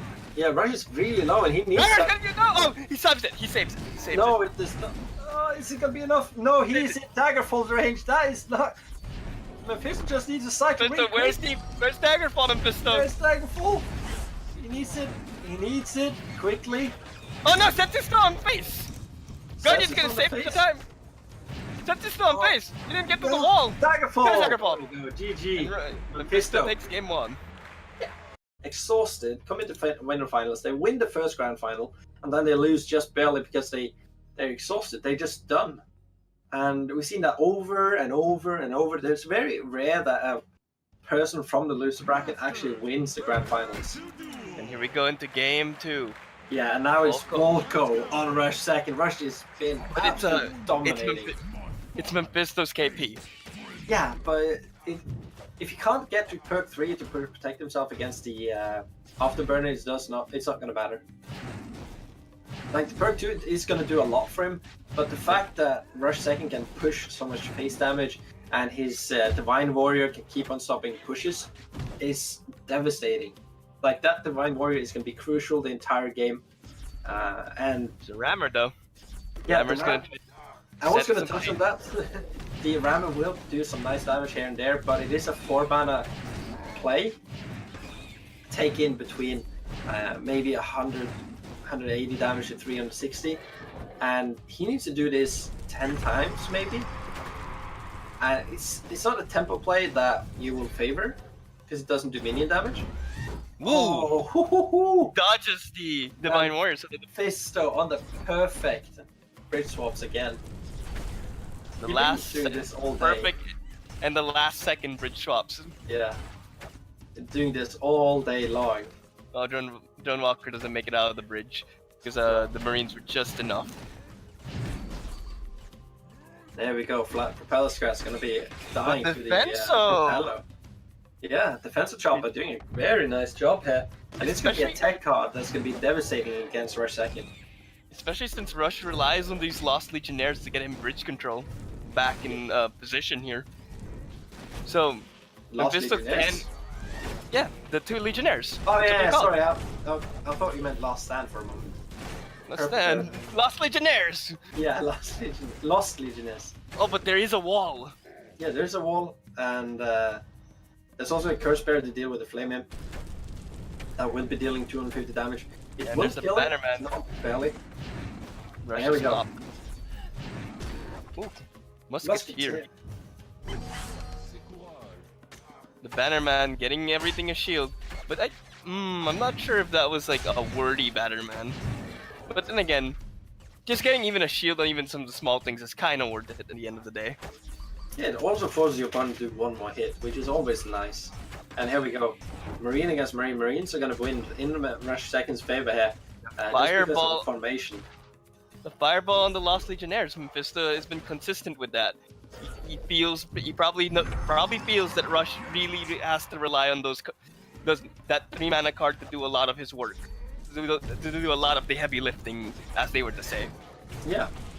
And here we go, Divine Warrior again, keeping in place the opponent and just doing such good work at whatever it's supposed to do, tanking and keeping, stopping a push, having that shot, having enraged. It's rampaged. Yeah, Rampage, very scary hand. Propeller Scout's going to be coming down to deal those 10 DPS at these small things, but Drone Walker with shield will be dealing with them in before Volko finish up the Musketeer. Lost Legionnaires again getting on the. It seems like even Rush is adapting to Mephisto right here. If you notice, he played the Bannerman right as soon as he played the Lost Legionnaires, probably expecting the Fireball. Yeah, definitely. And we talked about this earlier. Sprite especially touched on this, that Rush is such an adaptable player during the matches. One of the few who can do it so well. And we see it time and again. See, time and again, and he shows it here as well. Just showing it right there with that little sequence of plays. Considering that he's actually also doesn't really have a real reason to use Bannerman into this matchup too. So he's found a way to use it. Yeah, definitely. Bannerman offering quite a lot in this matchup, just because it's a cycle card that gives you that divine protection. And if your opponent has something nasty like Musketeer coming down, you can protect against the Fireball. Musketeer actually kills the Divine Warrior there. But Mephisto's perk 3. And Rush is not even about 40 XP behind. Ooh, good Bannerman right there. For Rush Second right now, just because he hasn't gotten to do the damages he's supposed to. Mephisto has been able to hold him in chess. He doesn't get to stop any big pushes because Mephisto doesn't overextend. Mephisto just takes the bridges in value and makes it hard for Rush Second to take the bridges back. So Yes, the but, Afterburner bridge has been in Mephisto control most part of the game. My concern, however, relies is can Mephisto build a sizable enough lead to so that even when Rush hits perk 3, it will not matter. Yeah, that remains to be seen. Because that Rampage is doing a lot for him right now. The Rampage of Mephisto is doing a lot, but a lot of Rush's deck comes from being able to defend at perk 3 so well simply because things like Lost Legionnaires do so much damage for such a cheap cost. Here comes the wall again. Every time being saved for the rammer, every single time. Never changing, never moving. Very nice. Now the Whelp is going to be dealing some nice damage against. No, and the Whelp is going to do swap. Oh, here we go. This is what Rush needs to come back into this game. However, Mephisto only needs to survive 40 EXP and grab a bridge to hopefully secure this game 2 of this series. Yeah, definitely. And we see the Musketeers going to be coming down. And Rush second needs to find a way to absolutely show that dominance he usually shows. It. He doesn't seem to be in the driver's seat right now. That belongs to Mephisto. Mephisto is showing that this is his house right now, simply because he can, how ahead he is because of part 2. Yeah, Rush really needs to get something solid on the board right now, or Mephisto's gonna run away with it. Yeah, those Spear throwers. Not the spear throwers, the rammers are just doing such a good job at dealing damage, poking, making sure the wall is not used for anything else than that. Because if you notice, the rammer, when it goes up against the wall, it's always alone, except maybe one minion that had a value trade.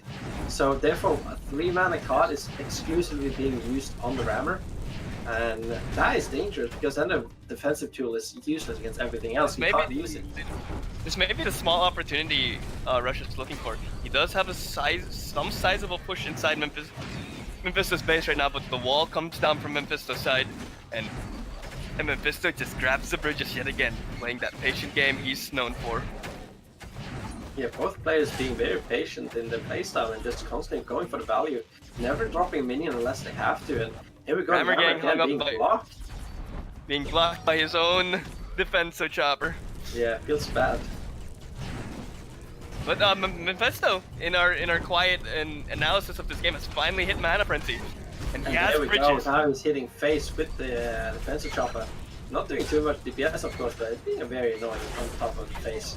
And Rush second, it's not like he has the wall, but the ram is coming in with a lot of other things. And that's Rush is holding up the sign, and he leaves.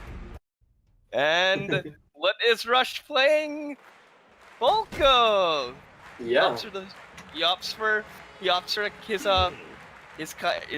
his favorite master. He wants to fight Mephisto's famed Stormbringer on his famed Volko. Yeah, this is such a classic matchup, having Volko against Stormbringer. I don't know, it just feels like an iconic battle of the ages. Well, technically, if Force Lore is to be believed, they are tribesmen of each other. Well, is it not to be believed? That's what I'm kind of unsure of, because Force Showdown is such a different game, story-wise, from Force, that I'm not sure if I could believe Force. There's a sniper. Yeah, that's a sniper scout coming down. Snipers not really get to do a lot in this game. No, in this tournament, they've just been daggerful every time. I believe this is the first time Mephisto's played a sniper in this tournament. No. No, but then I'm wrong. I must have missed I'm pretty sure it was daggerful every damn time. Oh, here we go. Good shield. Protects protecting the Marines there, giving well, one of the Marines. Really targeting the Marines though. Opted to not go for the bridge. Huh.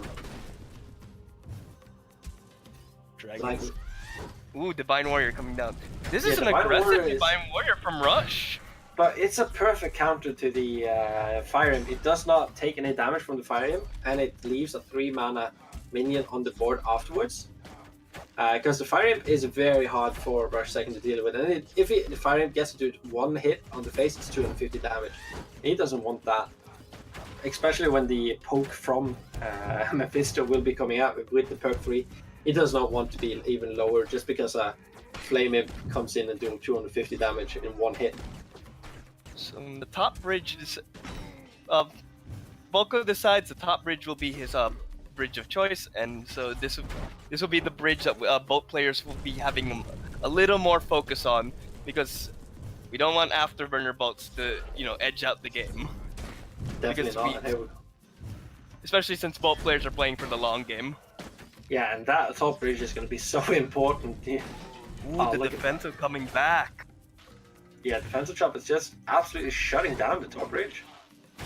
Is he going to place out some Marines? Yes, the Marines are going to try to claim one bridge on the bottom and then shock rock. Oh. Perk 2 on Stormbringer. Yeah, this is going to be Perk 2 absolutely on Volko. devastating. Lost Legionnaires comes out from Vista, uses it to grab the bridge as well. Yeah, The top Warriors bridge going is to be going up. Oh, look at that! Ooh, I'm having flashbacks on Ghost Turret now when it used to be same range. Oh boy. Yeah, definitely Ghost Turret was such a star in the building, but right now, just a weak memory of itself. Magma Cannon's pretty much taken its spot, and it's definitely, it's still pretty much does the exact same thing. It even does it slightly better when it hits, because it hits hair. Yeah, but it costs one mana. Yeah, costing one, but to be fair, the efficiency, for its efficiency, 4 mana's pretty fair. Yeah, of course, but you didn't want it to be fair price. You just want a cheap price. That's why you picked the Ghost Turret. And now it's not 3 mana anymore, so it's not that cheap cycle that you get going. Here we go, Stint actually getting targeted here by Plasmarine. Magma Turret comes out again. Yeah, Magma Turret doing a lot of damage. Reminding Rush that this is Mephisto. These are Mephisto's bridges. If you want to take it, you have to deal with this turret. Yeah, but he has the bridge. And he's doing a lot of damage with the bridge. Divine Warrior actually annoying the turret because the turret's range actually working against it there. Yeah. We talked about this earlier, that the Divine Warrior has really been MVP for Rush second. There we go, he started on chipping a lot of damage here. No Fireball is going to be coming out. Another chip in damage, another chip in damage. Just 60 damage every now and then with the Afterburner, doing a lot of work on Mephisto. Mephisto is falling down to 2,000 health now, and Mephisto has not had a minion on his face yet. Just all the Afterburners. But this night again, Mephisto's trying to play more patiently. You can tell because especially because the sniper is getting to survive this time around. Yeah, definitely a sniper doing a lot of good work here, but even with the range on the Magma Turret, just so devastating. Oh, look at that, sniper's going to be going down, but so is the... Perk 3 on Rush now. Perk 3 on Rush. You got it first. He got it first, very crucial, but now the perk 3 is coming down from Mephisto. This can be absolutely devastating, but the Divine Warrior is what is going to keep him alive. He saves it from the Rampage hit with the Bannerman. Gonna die to burn the bridges, but that was a good save from Mephisto. Yeah, and here we go. He keeps on taking a little bit of chip damage from the defensive chopper, but again, look at the minions with the Rampage. It's insane. Just so much work, and defensive chopper being dropped on the bottom bridge instead of the top bridge. This is not good because he wants the defensive chopper just neutralize the top bridge to avoid taking the damage. Look at the chip damage. Not one minion has hit him in the face, and he's already down to 1640. They're just going faster since we're getting into the late. Place the Bannerman right there. Place the Bannerman right there just to grab the top bridge. Yeah, exactly. That's how important it is right now, and I don't know if he can hold it. The second the Divine Warrior comes up, he always grabs the bridges. Rush second. There's fire him. Gets Fireball. Yeah, Fireball, and here we go. Defensive Chopper against the Divine Warrior. Defensive Chopper doing its work though. Yeah, doing what it's meant to do, but burn the bridges. Yeah, burn the bridges. So strong, so efficient in this matchup. The Shockrock actually gets him that win. He doesn't actually manage to lose anything because of it. You can see Rush is actually, as soon as Rush grabs the bridge, he actually plays a quick card. Just try to do some chip damage to Mephisto. He needs all the damage he can. That's why he's trying to do the quick succession of cards the second he has the bridge. Now he has the bridge again, he can wait a little bit because he knows there's no defensive chopper coming. Now it's the right time to play a card. Just doing the shock rock to deal with the crossbow dudes, even though they're not a threat. He just wants them off the board with the shock rock because then he can get 60 damage in his face. Well, technically, Mephisto needs to actually grab these bridges really hard right now because EXP is becoming a problem. XP is becoming a major problem, and if Rush Second reaches that XP frenzy, which he will, if it continues like this, if he reaches first, it's going to be so devastating. He'd been setting up a combo here, but he did not take the bridge. When the bridge is being forced out. Yeah, and here we go. Lost Legionnaire is going to be coming in, claiming the top bridge here, and the Whelp had gone down, and Here comes Defenso. yeah, Defense is always ready to go, and just saving that beam of doom. Mephisto does not even know he has it, unless he kept tracking from previous games, and I doubt it because you haven't seen it in the entire match of 8 minutes. That could be quite an unexpected card that's going to be coming in, and yeah, the chip damage, as we talked about, it's just coming, so much of it. And here we go, the Bannerman coming cover and making sure that Cross Producer. Yeah, Cross Producer wins the fights. Keep the bridge up longer. Here we go, Beam of Doom, Mana Frenzy. Mana Frenzy is in. Mephisto just needs to, but Mephisto is also just 13 away. Yeah, but that is devastating. 13 and not having one bridge. Now he has one bridge, but is it too late? Actually might not be too late. He still has quite a bit. Yeah, The but you have question to is- remember that Rush Second sitting with a Beam of Doom, and look at the burst damage just constantly coming in. And It's just constantly raining down, taking away the bridge again. taking the bridge for now, and then the burn bridge is going to be coming down 60 chip damage, another 60 chip damage. Mephisto's down to 500. We're talking Beam of Doom is getting very devastating right now. He only needs to rotate once. No, that's it. That is Rush- it. GG. Beam of Doom coming down. No. No, Wow. Rush just wants to end it more fancily. Yeah, he Rush- wants to assert dominance. Yeah, you but know does he there's a do- fireball. You know, he knows. He has understanding how to counter the Bannerman. So Mephisto has to differentiate his last stand, how he's going to use it. But here we go. Scrap Pack being dropped right off the bat just to claim the bridges, but Warrior making sure the top bridge stays into Rush Second's control. And he's just going to put a Curse Bear as well in a... No? Goes for Putting it on the top just make sure that you win the top lane, and the Fire Imp also coming down. Fireball! Making sure the Flame Imp and the Fire Imp is not going to stay alive. Curse Bearer going down, leaving behind a little curse, being a very fast pass. We saw I like the new animation a lot better though. Just want to say so. Did you see it in the show match?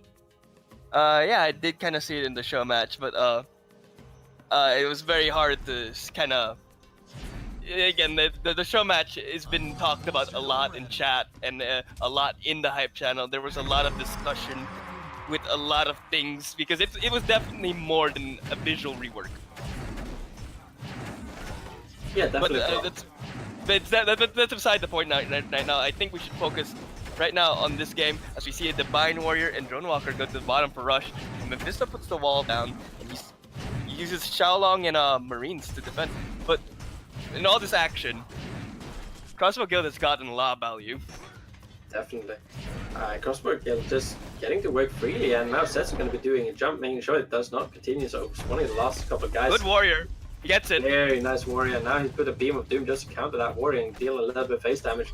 Not going to have that perk too, so he does not get an instant reload. And Seth is just going to be sent back to base by some Oh freaking no, scraps. and Rush just used both of them. This guild is gonna get another full set of value. Yeah. And Rush then is just definitely unfavored right now. And with Yeah. that, Mephisto has an insane XP lead. I'm just saying 23 it, and he just hit perk 2. So Yeah. this Crossbow Guild even more of a problem. Yeah, definitely. Everything on Mephisto's side just became a lot harder to deal with. And I think this is going to just lead into a snowball situation where Rush Second is going to be far behind. But the Divine Warrior, we've seen it carry before. They're just believing Divine Warrior protection. There we Yeah, go. fire him. Well, no. The Legionnaires managed to get out of it actually. Yeah, very nicely done. The Shock Rock plus Good Fireball decision by was enough. good decision by Rush there to just jump for the Marines. The Crossbow Guild is pretty much done. He didn't need to get rid of it, and set to get some base damage in. Doing Yeah, now some you have 400. this. Scraps are dealing their 28 DPS. Getting to apply maybe 50 damage there. Now the Drone Walker is going to be killing the Warrior before the Warrior can even connect with it. And another But he has to beam. kill. He has beam now. There it is. He's trying to decide. he's opting not to beam the guild anymore. Yeah, he has a Divine Warrior. He doesn't want to buff the Xiaolong because Xiaolong can do so much face damage. He wants to deal with that first. Here we go, the Divine Warrior with the support being the very correct play here. But just being patient No. is going to be down. I probably wouldn't beam there. I would set to jump at this point. Yeah, he is a jump. He's just being patient. Man. Patient. Yeah. Ooh. Mephisto not predicting that Rush would jump for the crossbow dudes rather than the guild itself. Right there, so. Rush second actually respecting the scrat that was put on his face. You had to. 10 damage goes a long way. I mean, we saw a game earlier go. I think it was a gamer. I'm not sure who it went to, but just because of 10 damage. Oh yeah, that was when you and me were casting Group A. No. It was Pac on someone. No, it was Group A. Yeah, Group A. Yeah, that's not Paco. I know Pac was Group B. Yeah. Why don't you just trust me? You know I'm correct. I know. It's been a long day. And someone keeps knocking. Instead to jump right away and a beam just to be sure. Just to be sure he gets this guild out of the way. Yeah, because there was no Xiaolong being dropped at the same time as the beam. It's usually been dropping the beam, the Xiaolong at the same time as the crossbow guild.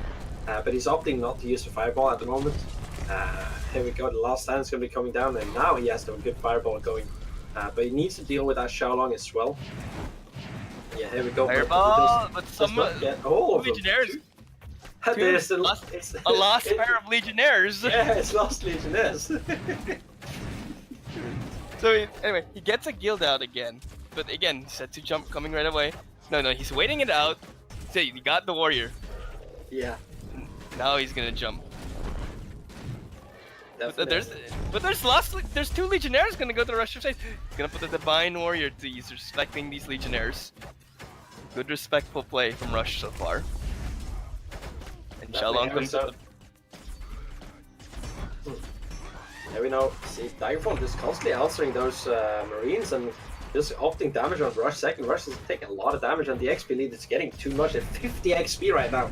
Mephisto is closing in on that Banner Frenzy.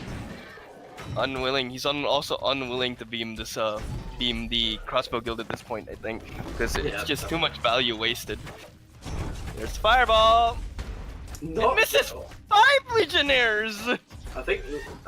Okay, we're right. Divine Warrior. We're seeing some exhaustion on Rush's side. Opting to use his shock rock before the Divine Shield is over, being very playing a little bit rushed. No pun intended.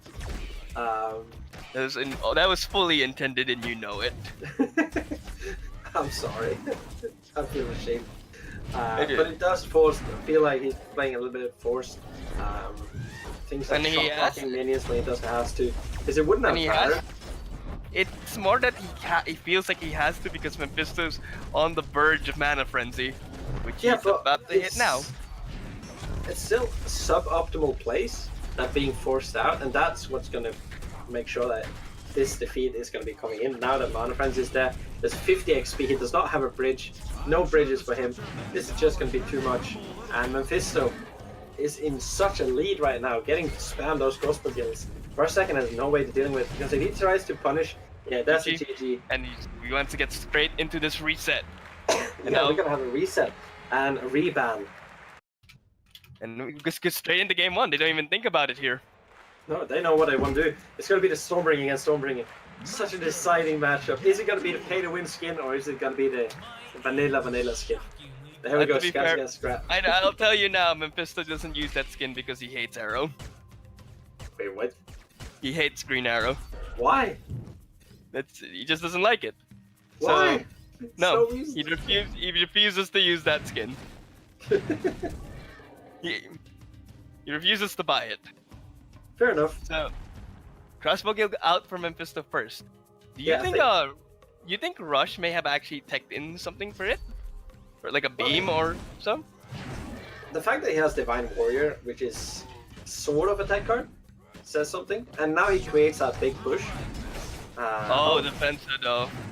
Yeah, but Warrior is not going to take too much damage. Just enough. Warrior though. Warrior. Yeah, but he has a second Warrior coming up. And it's going to be just... wall. The wall.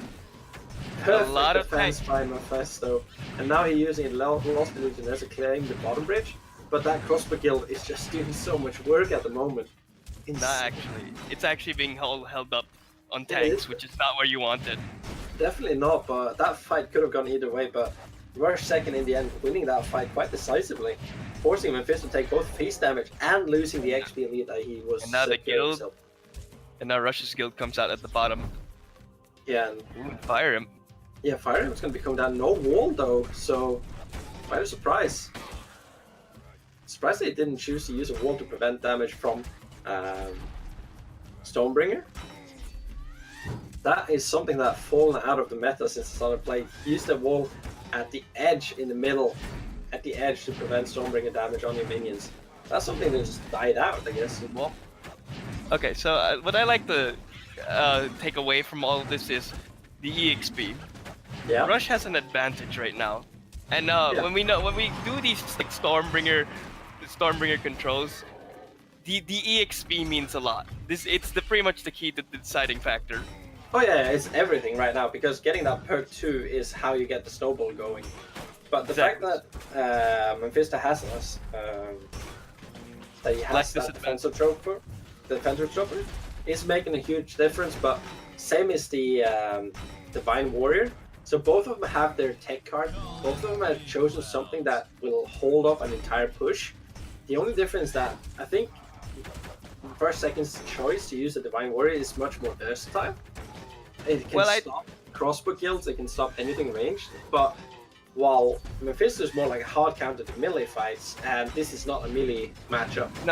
No, Mephisto's defensive chopper was because he was probably unsure what Rush would play first.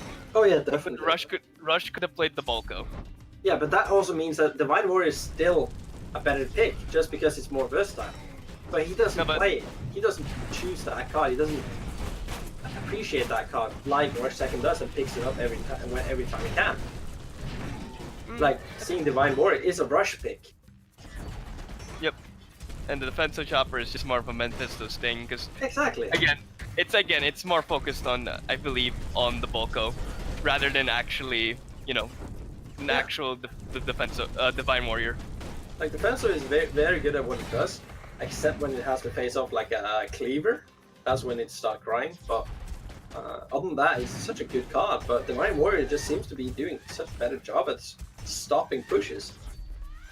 Just because you can take on rage unit, but we'll see how it becomes when Incubus comes out. Yeah, Incubator. Incubus. Yeah. You know, it's that 90s band that I used to like. I have no idea what you're talking about. Don't worry, it's just a 90s joke. Yeah, I was born in the 90s. What's your point? Incubus, the band. Nobody cared about. I was listening to 80s band. I was not ever listening to 90s band. They're all bad. It's okay. Let's focus on the game again. Mephisto has... Okay, here's another key difference. Mephisto actually manages to get 2 guilds out at once. Yeah. Rather than Rush, who seems to be struggling in that regard. So I think Rush is picking not to use crossbow guilds. I don't think he prefers using crossbow guilds, but we see that the XP is now it's been equalized. Oh wow, that Fire Imp actually got the guild. Oh no, Rush, not like this. That could be the game swinger. This could definitely be the game swinger. We see that Mephisto is just pulling away with the XP, keeping the top bridge, keeping the game right now. He's actually in the driver's seat right now. Deciding where the fights are supposed to be. That one maybe poor placement on the guild from Rush may have cost him this game if it keeps going this way. Oh, Scrapback killing the Fire Imp. What a versatile card. 10 DPS, 28 DPS. Don't underestimate that. Never underestimate it. Definitely not. And we see that the fact that Mephisto always places a crossbow guild so far back, he always gets his spawn and then he gets to attack and then react to the bridge fights. While Rush Second always places a crossbow guild slightly ahead. Oh, Fire Imp did not get a lot there for Rush. Oh, definitely not. Here we're saying it again. Mephisto has 2 guilds up. Rush only has 1. Yeah. Like it was fine before because Rush had an EXP lead, but ever since that one even just slightly misplaced guild, it might cost him a lot more than he thinks. Yeah, because what happened was that Rush used to force the fight. Now it's Mephisto dictating where they're gonna fight, and that is losing Rush is the game. Because Rush was allowed to dictate, alright, we're gonna fight on the top bridge, that's what I'm telling you to do.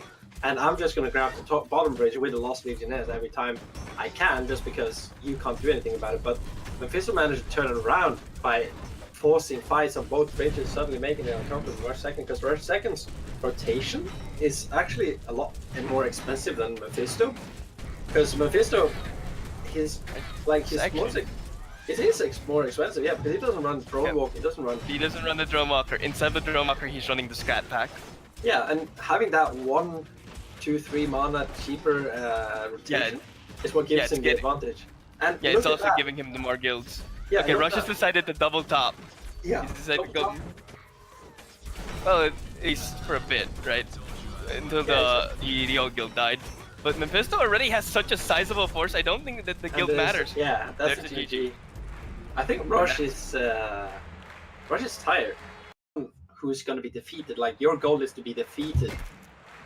Like, that's your purpose of being that. That's a mental strain. Like, Rush Second has to compete against everyone, while Mephisto is saying, I'm just going to bring down you. Rush Second only has to win every time. Mephisto has only to win once, and then he's the champion. Rush has to never lose to stay the champion. It's much harder to stay. To be fair, Rush, Mephisto was the Master Challenge champion. Yeah, but he's not the one sitting on the title. He's not. Yeah, he's definitely not the one sitting on the title. This goes for everything, like esports, sports, everything. If you're the one sitting on the title, you're the one who's at disadvantage. You're unless fighting. Unless you're Michael Tyson, you're gonna be even Mike Tyson knows that a heavyweight boxer will have to fold eventually one day. Yeah, one day. But like, this is the first time he's defended his title. Yeah, the first time he gets defended. He's not gonna be at the mental advantage that he's never been defeated, because it's his first time holding the title. Having the title once does not matter. Having the title twice does not matter. Having the title 5 years in a row, that's when you start getting that mental, people thinking that, oh shit, I can't defeat him in the finals because he's done this 5 times before. I'm only been here once. But then again, this is the first time Mephisto's coming here as the one challenging Rush Second. Rush Second has to defend himself again. So it's such an exciting matchup. If I also remember right, Mephisto actually got knocked out in the semis during the initial KPI. Oh. Wait. So yeah, this is definitely the first time they met in the KPI finals. Yeah, the finals. Yeah, unless you count the winners finals today. Because this turn Rush faced. No, I mean, but in the grand final. In the grand finals is what I mean. So this is the third match they're playing against each other. Team Doom coming out to get rid of that Dragon Pack. It's been the premier choice to deal with it, since Bannerman kind of makes things complicated. Yeah, definitely. So we have the Volko and we have the Mordar. We've seen these players adjusted their decks a little bit over the course of this tournament. I mean, Mephisto's no longer running the Blue Golem, he's running a Guardian. Rush is always has the techs for his Volko. Definitely. So it's a little more paced game coming out, especially from both sides. Yeah, but Mephisto is very low. Yeah, Mephisto is looking at taking a lot of damage and testing that top bridge, but it's not seeming to be enough. But that whelp is sitting on face, and it's going to do a lot of work. But Dragon Pack is going to be coming out, but only one whelp goes against the Rammer, and Rammer is going to get to do what it wants while the Beam of Doom connects to face, and Rush is taking a lot of damage from this Rammer, but well, finally going against the Rammer and finishing off. But that Xiaolong, it's doing some nice. Xiaolong not getting what he needs to get. No, he did not get that last whelp. Focus fire on the well, please. Reboomer gonna clear these Lost Legionnaires, and hopefully this is the start of another Mephisto push on his end. Is the Guardian in hand, Mephisto?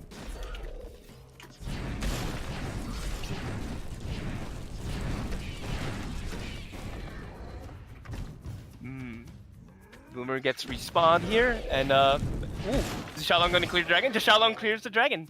The dragon pack's coming towards there's Mephisto. He gets beamed away.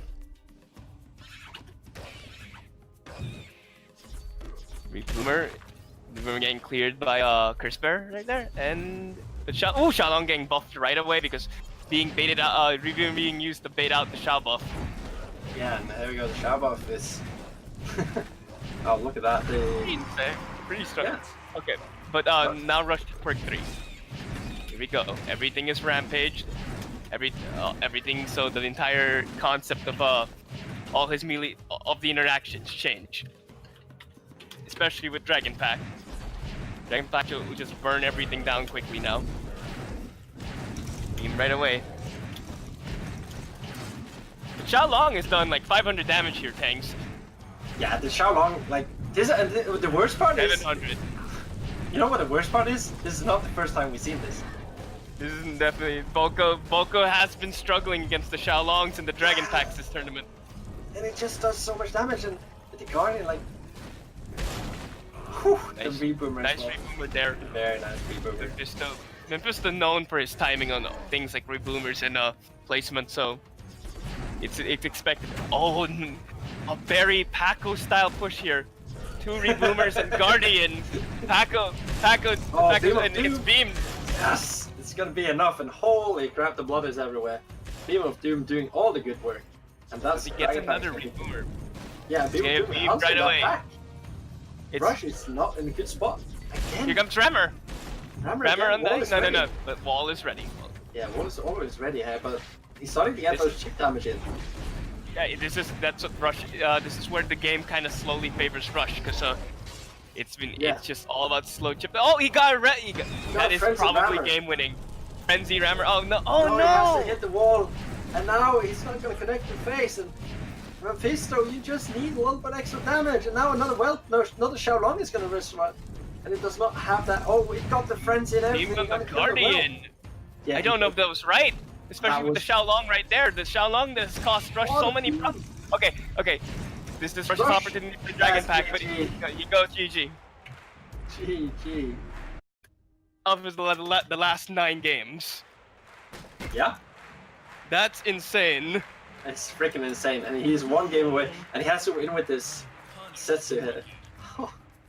Yeah, but Rush is gonna get the hardest matchup right away, out of the way. The Setsu, the Stormbringer into the Setsu. I mean, especially since if we know Mephisto's deck, he has both Beam and Setsu jump to jump on that guild whenever he wants. Oh, Rammer!